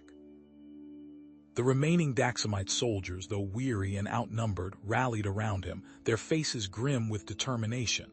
They formed a shield wall, firing disciplined bursts of plasma, forcing the guards to take cover. Donald coughed, a fleck of blood spraying onto Celeste's hand. His vision swam, the edges blurring. "Celeste," he rasped, his voice barely audible above the din of battle. "Vorlag. The mortal's signal. You have to stop him, don't waste your energy on me." Celeste's eyes flashed with defiance. "No," she cried, her voice ringing with unexpected force. "I won't leave you, Donald. I love you. I will save you no matter what the cost." Taris, his face etched with concern, glanced at Donald, then back at the advancing guards. "We can use the cave-in," he roared, his voice a tactical weapon. "Create choke points, slow them down. The tunnel ahead is unstable, use it to our advantage." Celeste, drawing on the last vestiges of her strength, reached out with her resonance. She focused on Taris's commands, amplifying his tactical brilliance and projecting it into the minds of the remaining soldiers. A surge of renewed perseverance washed over them, their movements becoming sharper, their aim more precise. Donald's hand tightened on Celeste's. He remembered something, a detail buried deep in his muscle memory. "Celeste," he murmured, his voice weak but urgent. "My armor, hidden compartment, left thigh, medical injector, painkiller, coagulant." Celeste scrambled to his side, her fingers fumbling with the release mechanism on his armored leg. She found the hidden compartment, a small, cylindrical injector nestled within. With trembling hands, she pressed it against his thigh, the needle automatically deploying, injecting a potent cocktail of drugs into his system. A wave of relief washed over Donald, the pain receding slightly, his vision clearing. But he knew it was only temporary. The underlying injuries remained, a ticking clock counting down his survival. The guards breached the defensive perimeter, plasma fire scorching the cave walls. Taris roared, swinging his massive fists, crushing armor and bone, but they were too many. The Daxamite soldiers fell one by one, their sacrifices buying precious seconds. Taris and Celeste exchanged a desperate glance. They were running out of time and options. The cave itself seemed to be groaning, the air thick with the smell of dust and impending collapse. Celeste closed her eyes, focusing her senses. She could feel the vibrations in the rock, the subtle shifts in the earth. Near Donald, above him, she sensed a structural weakness in the ceiling. A controlled resonance pulse, precisely targeted, could create an opening, a way out. But it was a desperate gamble. It could also trigger a complete collapse. "Celeste, no," Taris bellowed, his voice filled with alarm. "It's too dangerous. You'll bring the whole cave down on us." Celeste's eyes snapped open, her gaze unwavering. "Donald would try," she declared, her voice ringing with conviction. "He would find a way. I have to try." She focused her resonance, targeting the specific point in the ceiling, carefully modulating the energy, her brow furrowed in concentration. It was like threading a needle with a hurricane raging around her. Too much power and the entire cave would collapse. Too little and nothing would happen. A tremor ran through the cave, followed by a deafening crack. A section of the ceiling shattered, revealing a narrow, jagged passage leading to another part of the cave system. Taris roared in triumph. "Quickly, this is our chance." He moved to lift Donald, his massive arms straining with the effort. Celeste held them off. Just as they began to move Donald, a violent aftershock ripped through the cave, sending tremors through the ground and causing further collapses. Rocks rained down from the ceiling, partially sealing the new passage. Celeste seized the opportunity, unleashing a wave of resonance energy, pushing the remaining guards back, creating a momentary reprieve. Go now. She screamed. Terrace, grunting with effort, managed to get Donald halfway through the passage, his legs dragging behind him. But then disaster struck. Another section of the ceiling collapsed, sealing the passage further, pinning Donald's legs more severely than before. Donald gasped, his face contorted with pain. He looked at Celeste, his eyes filled with a mixture of love and despair. The rock above him groaned, threatening to crush him completely. Go, he croaked, his voice choked with dust and blood. Celeste, Terrace, get out of here. Don't let my sacrifice be in vain. Terrace yanked Celeste through the narrow passage, the rough-hewn stone scraping against her armor. Then came a deafening roar, and the passage behind them imploded, showering them with dust and debris.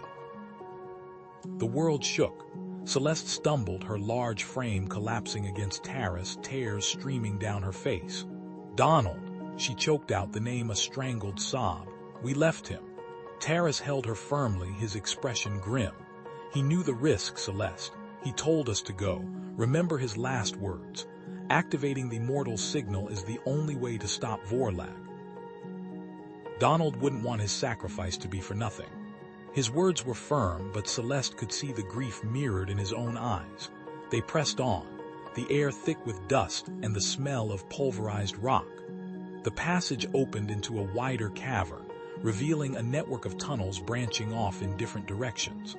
The rough-hewn walls gave way to smoother, almost artificially carved surfaces. This wasn't a natural cave system. Smugglers, Terrace murmured, his hand instinctively moving towards the energy pistol at his side. As if on cue, a gruff voice echoed through the tunnel. Well, look what we have here. The little princess. And Terrace, you traitorous dog. 3 figures emerged from the shadows, clad in rough-spun clothing and armed with energy rifles. They were stocky, mean-looking, and their faces hardened when they recognized Celeste. Vorlag will pay a fortune for you, little one, the leader sneered, raising his rifle. Alive, preferably, though I doubt he'd mind if you were roughed up a bit. Seize them. The smugglers opened fire. Celeste, still reeling from Donald's sacrifice, felt a surge of raw, untamed emotion. Grief, rage, despair, it all coalesced into a wave of energy that erupted from her, a blinding flash of emerald light. The smugglers closest to her cried out, clutching their heads, their faces contorted in agony. One collapsed, twitching on the ground. Celeste's uncontrolled resonance had struck. Terrace used the chaos to his advantage. He moved with a speed Celeste hadn't known he possessed, disarming the remaining smugglers with practiced ease. A swift kick to the jaw, a disarming maneuver, and the energy rifles clattered to the ground. He was a trained fighter, a skill he'd kept hidden until now. Within moments, the smugglers were subdued, bound with their own belts. Terrace dragged the leader to his feet. Where is Vorlag? What's he planning? The smuggler spat on the ground. Terrace responded with a sharp jab to the ribs. He's gone to the mortal activation site, the smuggler gasped, clutching his side. He's got some crazy plan to use the resonance. Yours, princess, to amplify the signal, turn it into a weapon. Terrace cursed under his breath. They were running out of time. Leaving the bound smugglers behind, Terrace and Celeste hurried through the tunnel network. Soon the tunnel opened to the night air, and they stumbled out near a remote Daxamite outpost, a cluster of hardened structures built into the rocky landscape. Meanwhile, back in the collapsed tunnel, Donald coughed, spitting out dust and grit. The weight on his chest was immense, but he could still move his limbs. He took a slow, deliberate breath, focusing his mind. He'd been in worse situations. Using his knowledge of structural weaknesses and leverage points, he began to methodically clear the rubble, shifting stones, and debris with a grunt. He remembered his old sergeant's words, "Adapt and overcome, Hall." That's what separates us from the animals. After what felt like an eternity, he broke through to open air. He was bruised, battered, but alive. As he surveyed the scene, he noticed something. A narrow passage leading away from the collapsed area, partially hidden by fallen rocks. The smugglers. The cave system wasn't natural. It had been deliberately constructed. He found a discarded comm device lying near the entrance to the hidden passage. He tried to contact Celeste, but the signal was blocked, likely by the surrounding mountains. Frustration gnawed at him. Celeste and Taris approached the Daxamite outpost, the guards raising their energy rifles. "Halt! Identify yourselves." Celeste stepped forward, her voice trembling slightly. "I am Celeste, daughter of clan leader Vorin. I seek refuge and assistance." The Daxamite commander, a stern-faced woman with intricate facial markings, emerged from the main building. "Proof," she demanded, her voice sharp and unwavering. "We've heard rumors of your disappearance and your association with a human. We need proof of your identity and loyalty." Celeste closed her eyes, focusing her mind. She reached deep within herself, drawing upon a cherished memory, her father, laughing as he taught her to ride a winged lizard. She projected the memory outward, a shimmering holographic image that filled the air before the commander and the guards. The image showed a younger Celeste, her father's proud smile, the wind whipping through their hair. The commander's eyes widened in surprise. "Vorin, that is undeniable." Celeste lowered the projection, her face etched with exhaustion. "Vorlag has betrayed our clan. He plans to weaponize the mortal signal using my resonance. You must believe me." The commander studied Celeste's face, weighing her words. Finally, she nodded. "I believe you. Vorlag has always been ambitious." "Too ambitious. We will provide you with a transport vehicle to reach the mortal activation site, but a squad of my soldiers will accompany you. We cannot take any chances." As they prepared to depart, Donald, having finally bypassed the signal jammer, managed to send a fragmented message through the smuggler's comm device. The message crackled with static, barely audible, but the meaning was clear. "Vorlag knows." "He saved my life, Commander," Celeste insisted, her voice firm despite the tremor in her hands. "He didn't hesitate. A human, risking everything for a Daxamite. That speaks volumes."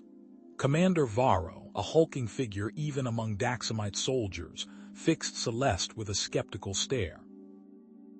"Sacrifice can be a tool, Princess. A way to gain trust, to infiltrate. Humans are not known for their altruism." He turned his gaze to the assembled squad, his voice resonating with authority. "However, Princess Celeste has vouched for him. We will proceed with caution." The armored personnel carrier, a low-slung vehicle designed for speed and resilience, rumbled to life. Celeste, Taris, Varro, and the squad piled inside, the heavy door hissing shut behind them. The APC lurched forward, its anti-grav engines whining as it ascended from the outpost, heading toward the mortal activation site. Varro, seated across from Celeste and Taris, subtly observed them. His eyes, hardened by countless battles, missed nothing. He noted the way Celeste fidgeted, her usual confidence replaced by a nervous energy. He saw the fleeting glances Taris cast at Celeste, a mixture of concern and something else he couldn't quite place. Unconvinced, he tightened his grip on his plasma rifle. Meanwhile, deep beneath the outpost, Donald navigated the smuggler's tunnel, his senses on high alert.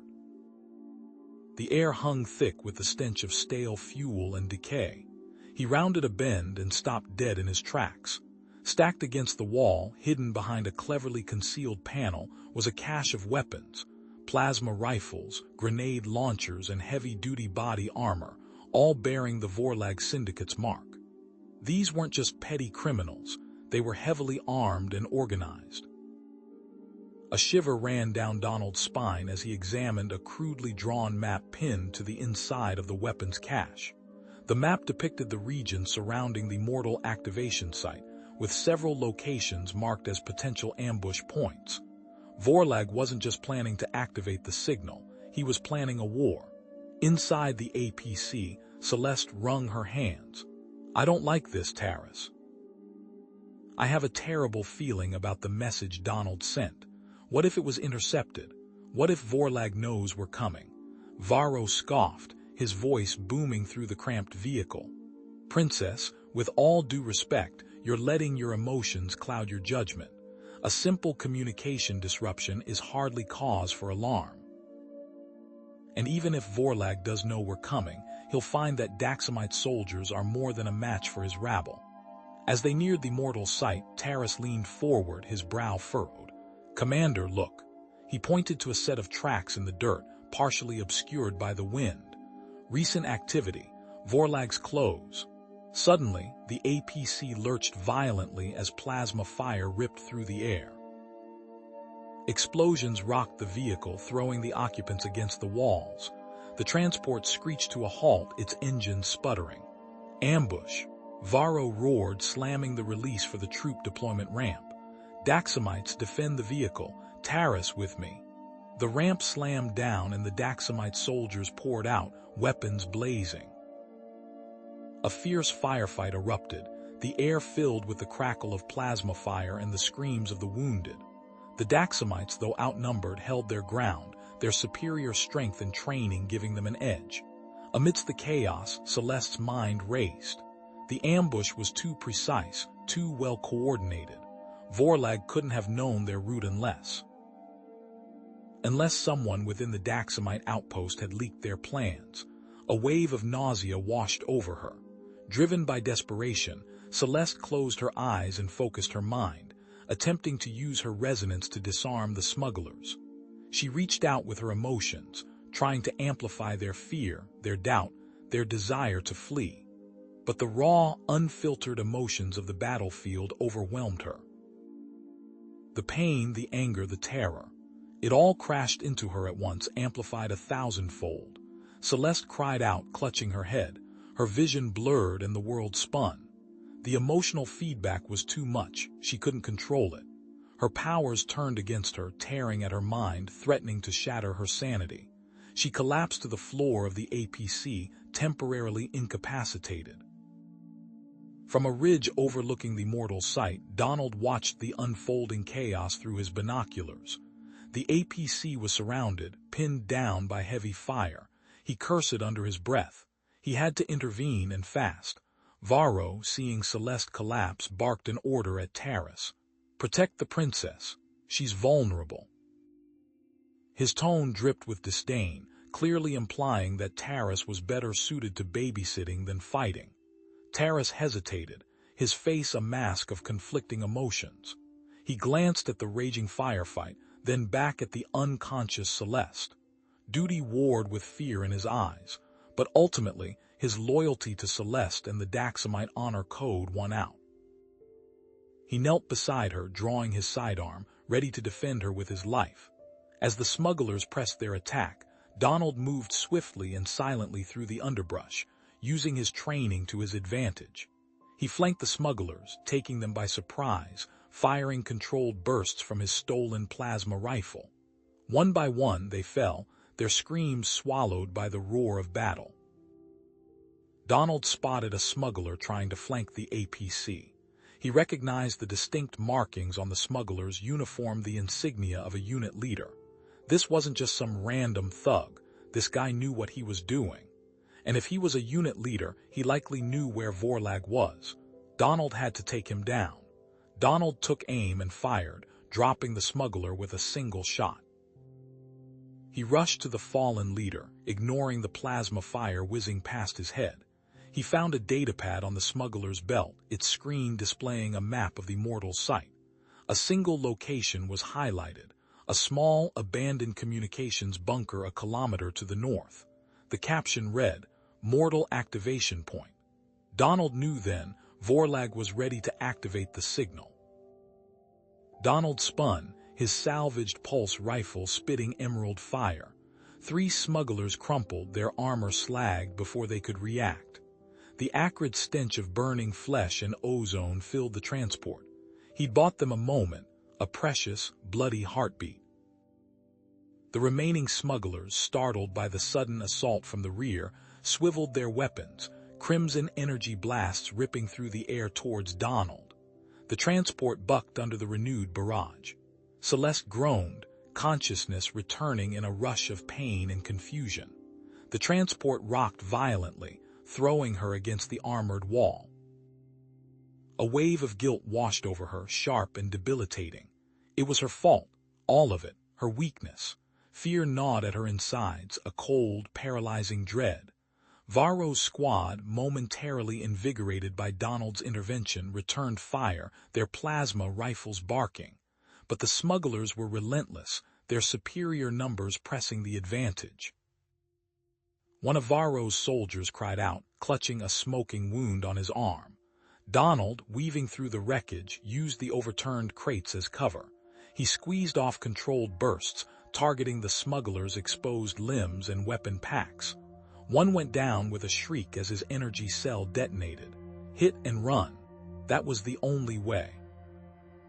He lunged behind a stack of Durasteel containers flanking the last visible smuggler. A quick burst to the legs and the alien went down, writhing. Before he could recover, Donald was on him, a vibro knife flashing. The smuggler gurgled, his struggles ceasing as Donald silenced him. He dragged the unit leader into the shadows, pressing the blade to his throat. Vorlag, where is he? And the mortal device, activation sequence. Now. Celeste, desperate to help, focused her mind, reaching out to the Daxamite soldiers, trying to amplify their courage, their tenacity. Instead, a wave of raw, untamed emotion erupted from her, flooding the transport. But it wasn't courage she amplified, it was their fear. The soldiers faltered, their shots going wild, their faces contorted in terror. One began to sob uncontrollably. Donald, hearing the commotion, cursed under his breath. He ripped the gag from the unit leader's mouth. Vorlag is activating the mortal device. Now, tell me where. The smuggler, seeing the desperation in Donald's eyes, spat a string of coordinates and a sequence of glyphs. Varro, witnessing Donald's brutal efficiency and the sudden, devastating shift in the smuggler's attack, felt a flicker of something akin to respect. The human was a whirlwind of controlled violence, a force of nature. Everything he had thought about humans was wrong. Donald, ignoring the renewed fighting, relayed the information to Varro. Vorlag, Sector Gamma 9. Mortal device activation, sequence Beta Omega Delta. We have to move now. Varro's face hardened. He nodded grimly. The mortal device. It cannot be activated, not here. He sized up Donald. You know your way around a fight, human. I misjudged you. He paused, then made a decision. We go together, you, me, and Celeste. The others will provide covering fire. Donald didn't argue. Time was running out. Agreed, Celeste, stay close. He turned to the remaining soldiers. Hold them off, we're going after Vorlag. As they moved towards the exit, the subdued unit leader, with a surge of adrenaline, broke free from his restraints, screaming into his communicator. They're coming. Vorlag is exposed. Plasma fire erupted around them as Donald, Celeste, and Varro burst from the transport, diving for cover behind a stack of shipping containers. A smaller contingent of smugglers, alerted by the unit leader, pursued them, their weapons blazing. The chase was on. They sprinted through the labyrinthine corridors of the complex, the smugglers hot on their heels. The air crackled with energy blasts, ricocheting off the metal walls. Finally, they reached a reinforced door, the entrance to Vorlag's hidden command center. Donald punched in the override code extracted from the unit leader. The door hissed open. They surged inside, weapons raised, only to find Vorlag standing before a complex console, his fingers poised over a series of glowing buttons. He turned, a slow, predatory smile spreading across his face as his eyes met Celeste's. Ah, Celeste, I was wondering when you would arrive, right on schedule. With a flourish, Vorlag slammed his hand down on the console. The room pulsed with energy. A low hum filled the air. He had activated the mortal device, initiating the signal transmission. The mortal device pulsed. A high-pitched whine, almost beyond the range of hearing, filled the command center, vibrating in Donald's teeth. But instead of the destructive energy blast he expected, a wave of something else washed over the room. Varro and his troops, who had been faltering, straightened. Their eyes blazed with renewed fire. One Daxamite soldier roared, thumping his hand into a console, the metal buckling under the force. "For Daxam!" he bellowed, his voice amplified, almost feral. Vorlag, his reptilian eyes widening in alarm, scrambled at the device's control panel. Sparks flew as he jabbed frantically at the activation runes. "Impossible!" he hissed. "It's enhancing." His clawed fingers slipped on the controls, coated in his own sweat. He couldn't shut it down. Donald felt a prickling sensation on his skin. It wasn't pain, but a heightening. He saw the Daxamites moving with unnatural speed and ferocity. The smugglers, too, were affected. Their fear seemed to morph into a desperate, reckless rage.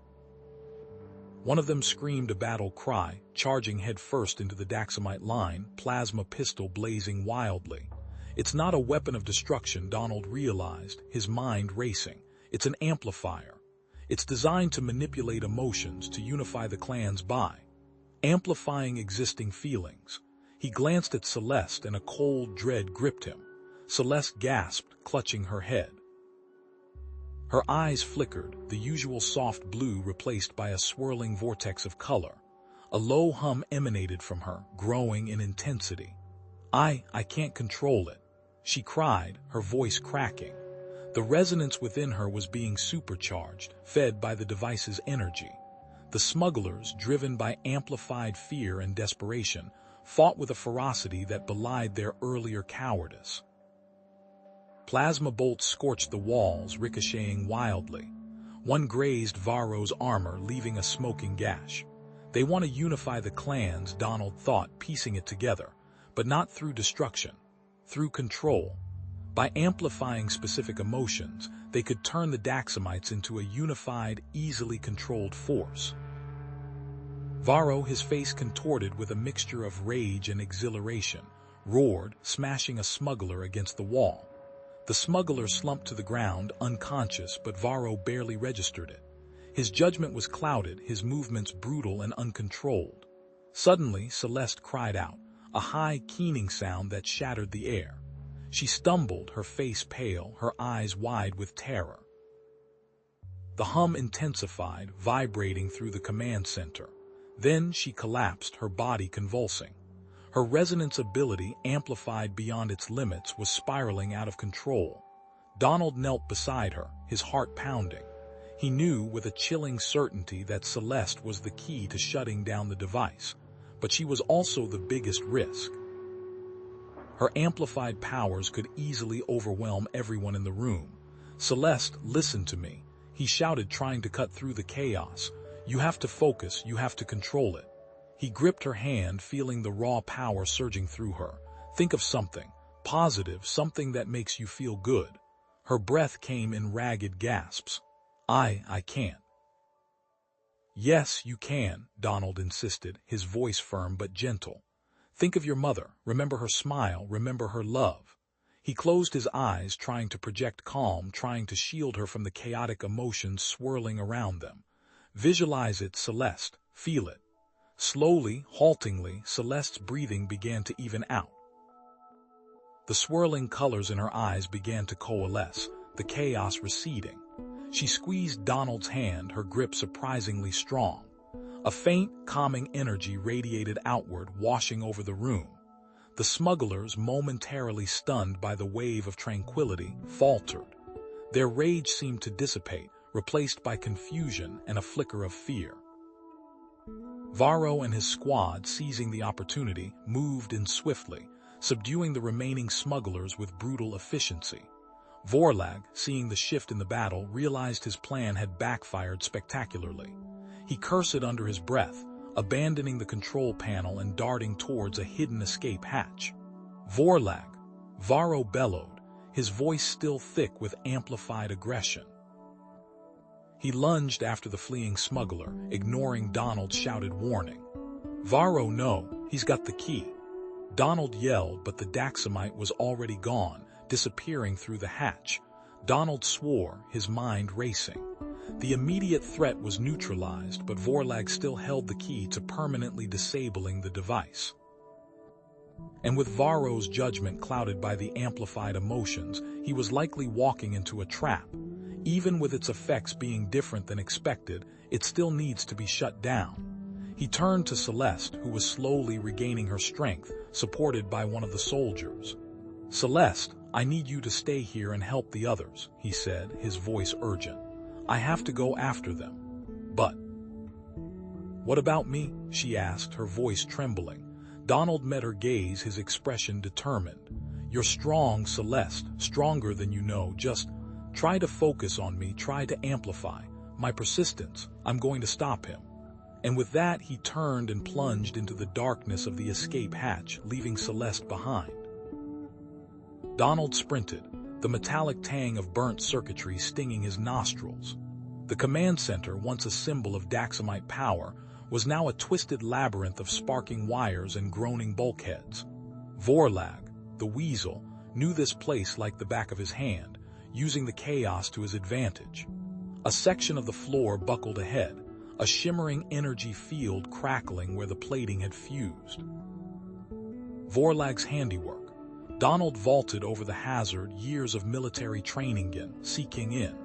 He calculated the trajectory of falling debris, sidestepping a cascade of metal shards that rained down from the ceiling. He could hear Vorlag ahead, the frantic clatter of his boots echoing through the damaged corridors.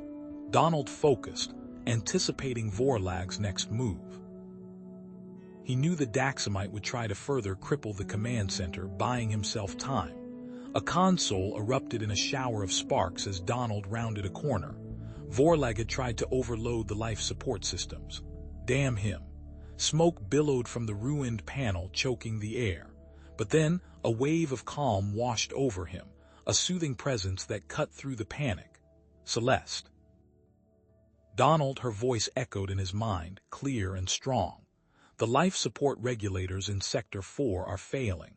Stabilize the conduits running from the auxiliary generator." He relayed the information to a nearby squad of Daxamite soldiers, their faces grim.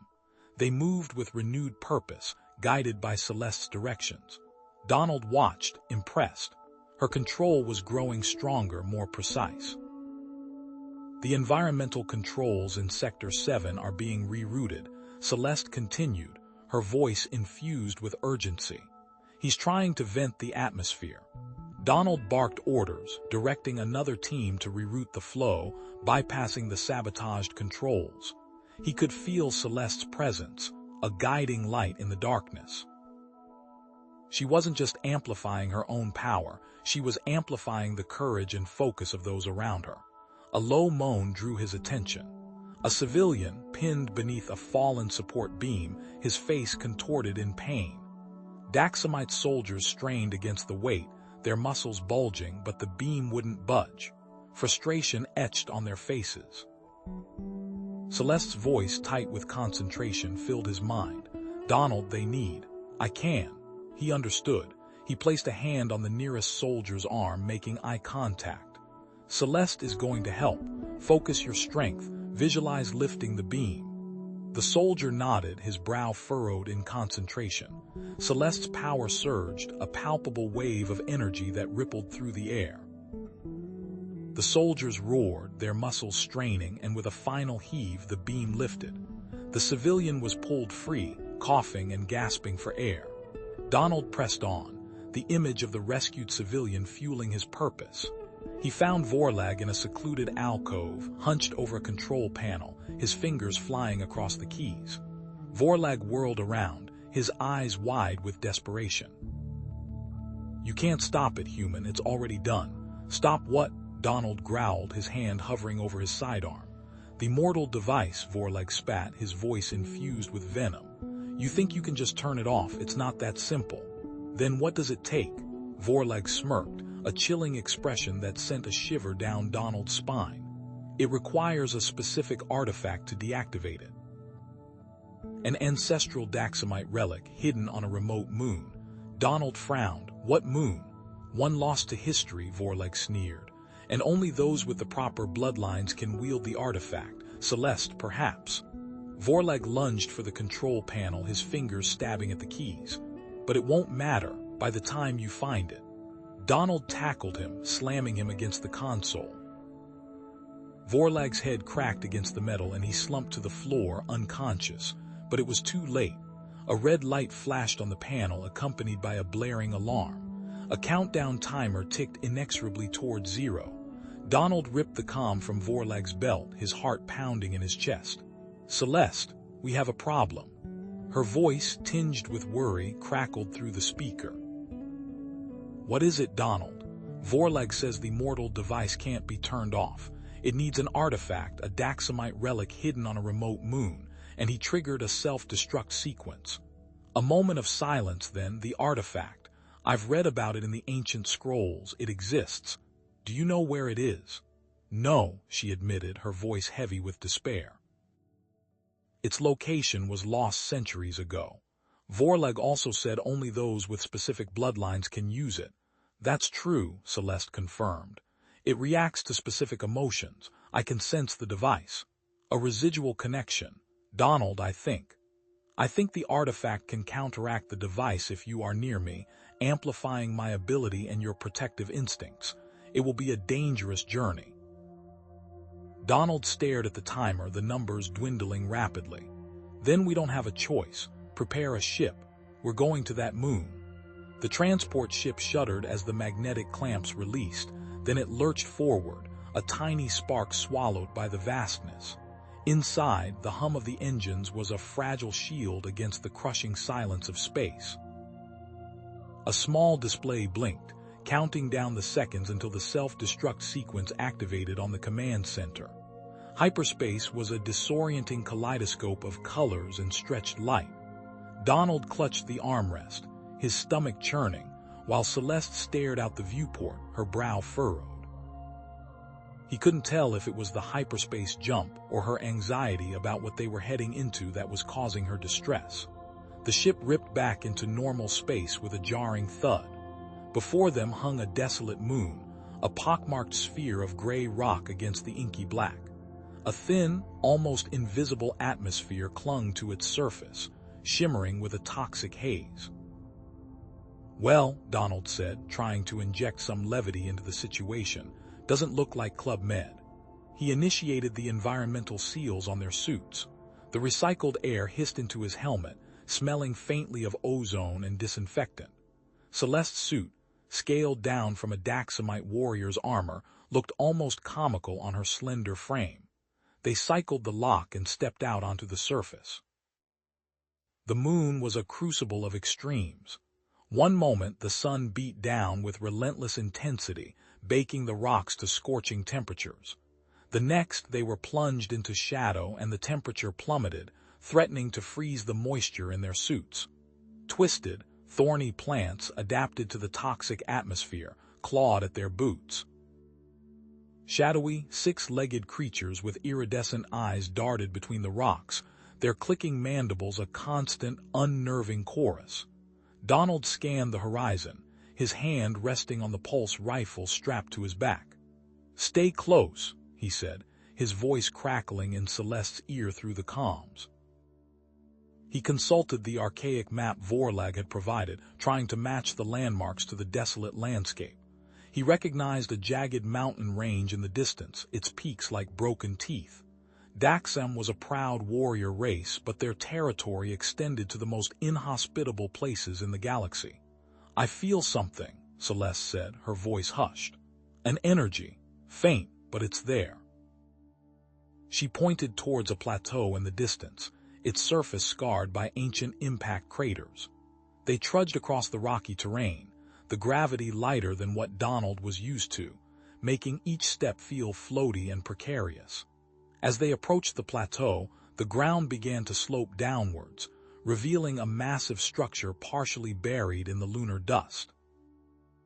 It was made of the same obsidian-like material as the command center, but its surface was intricately carved with symbols that seemed to writhe and shift in the dim light.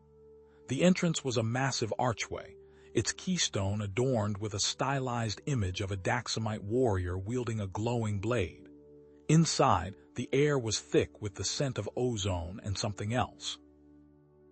Something ancient and metallic, Holographic images flickered to life as they stepped inside, depicting scenes of Daxamite history, great battles, triumphant victories, and solemn ceremonies.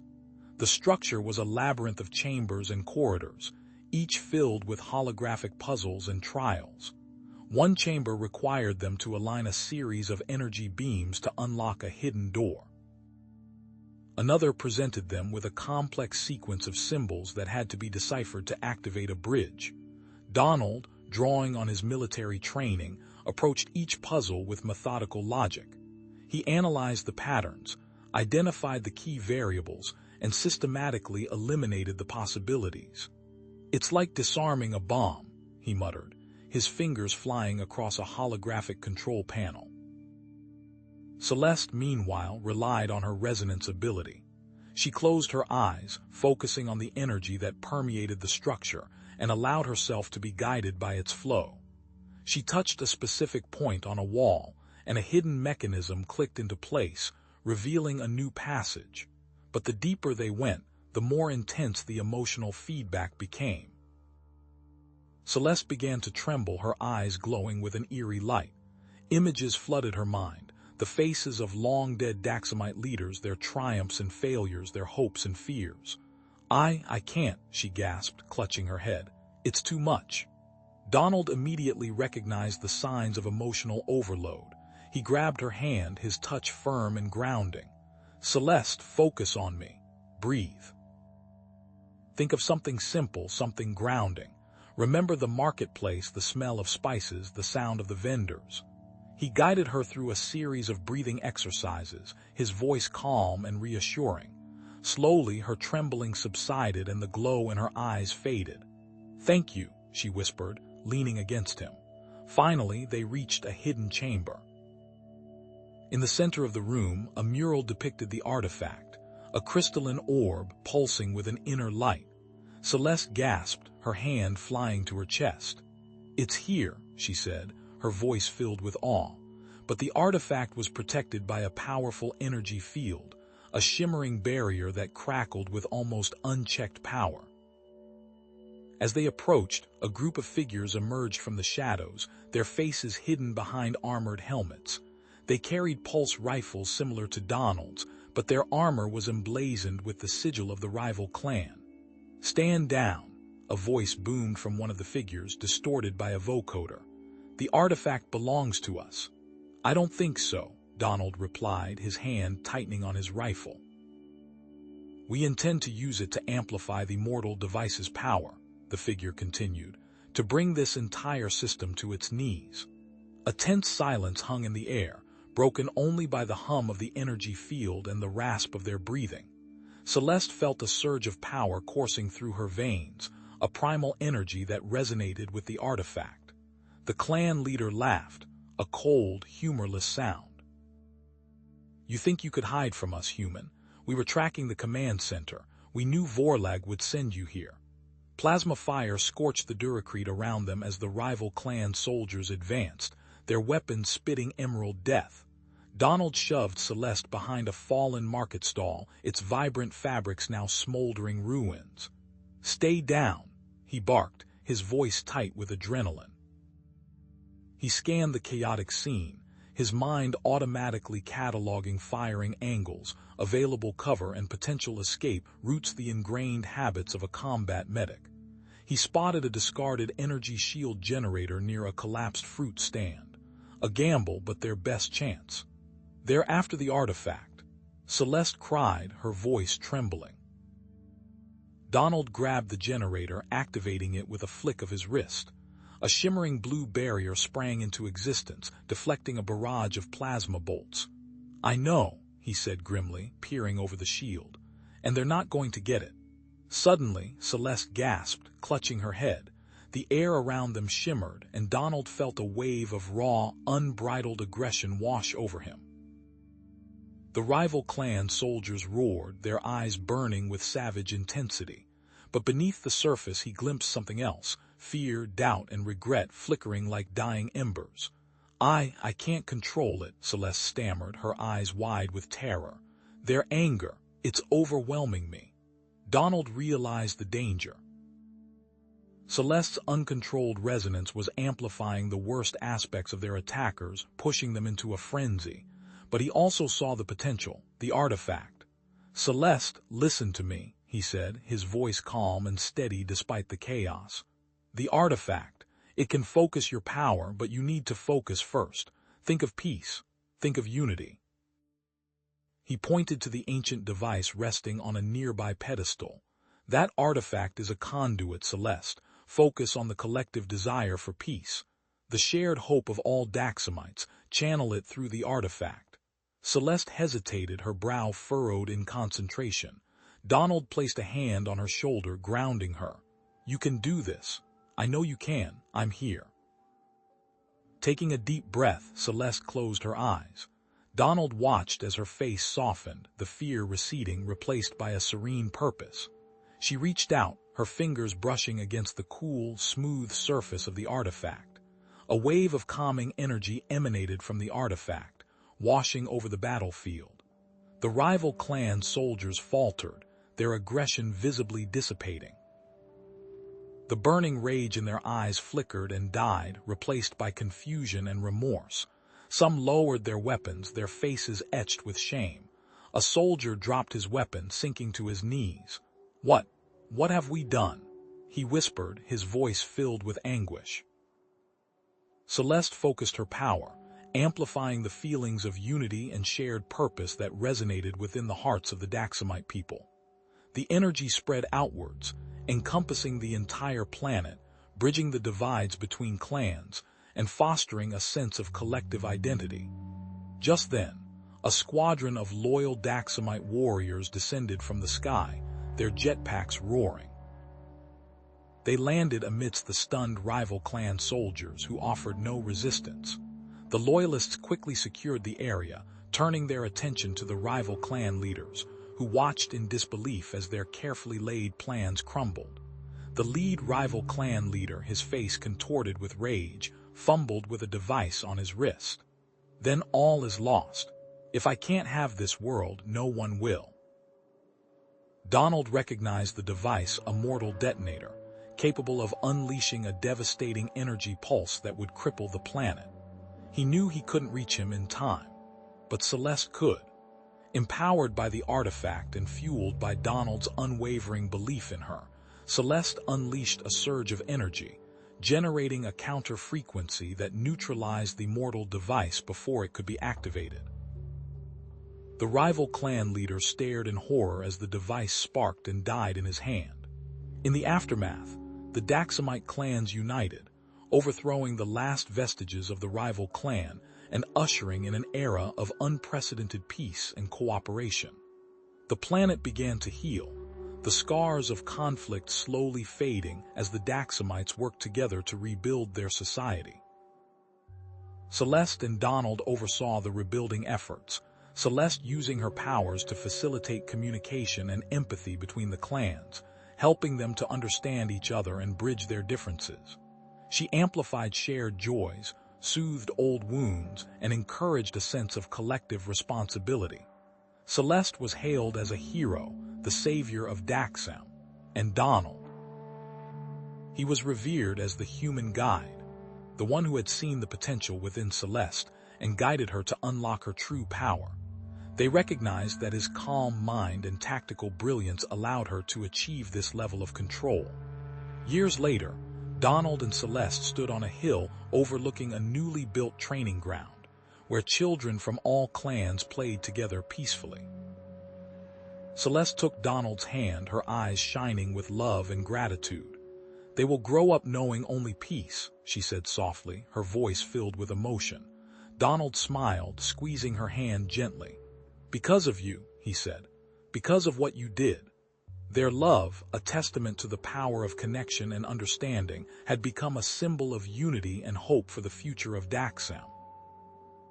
A human and a Daxamite, hand in hand, under an alien sky.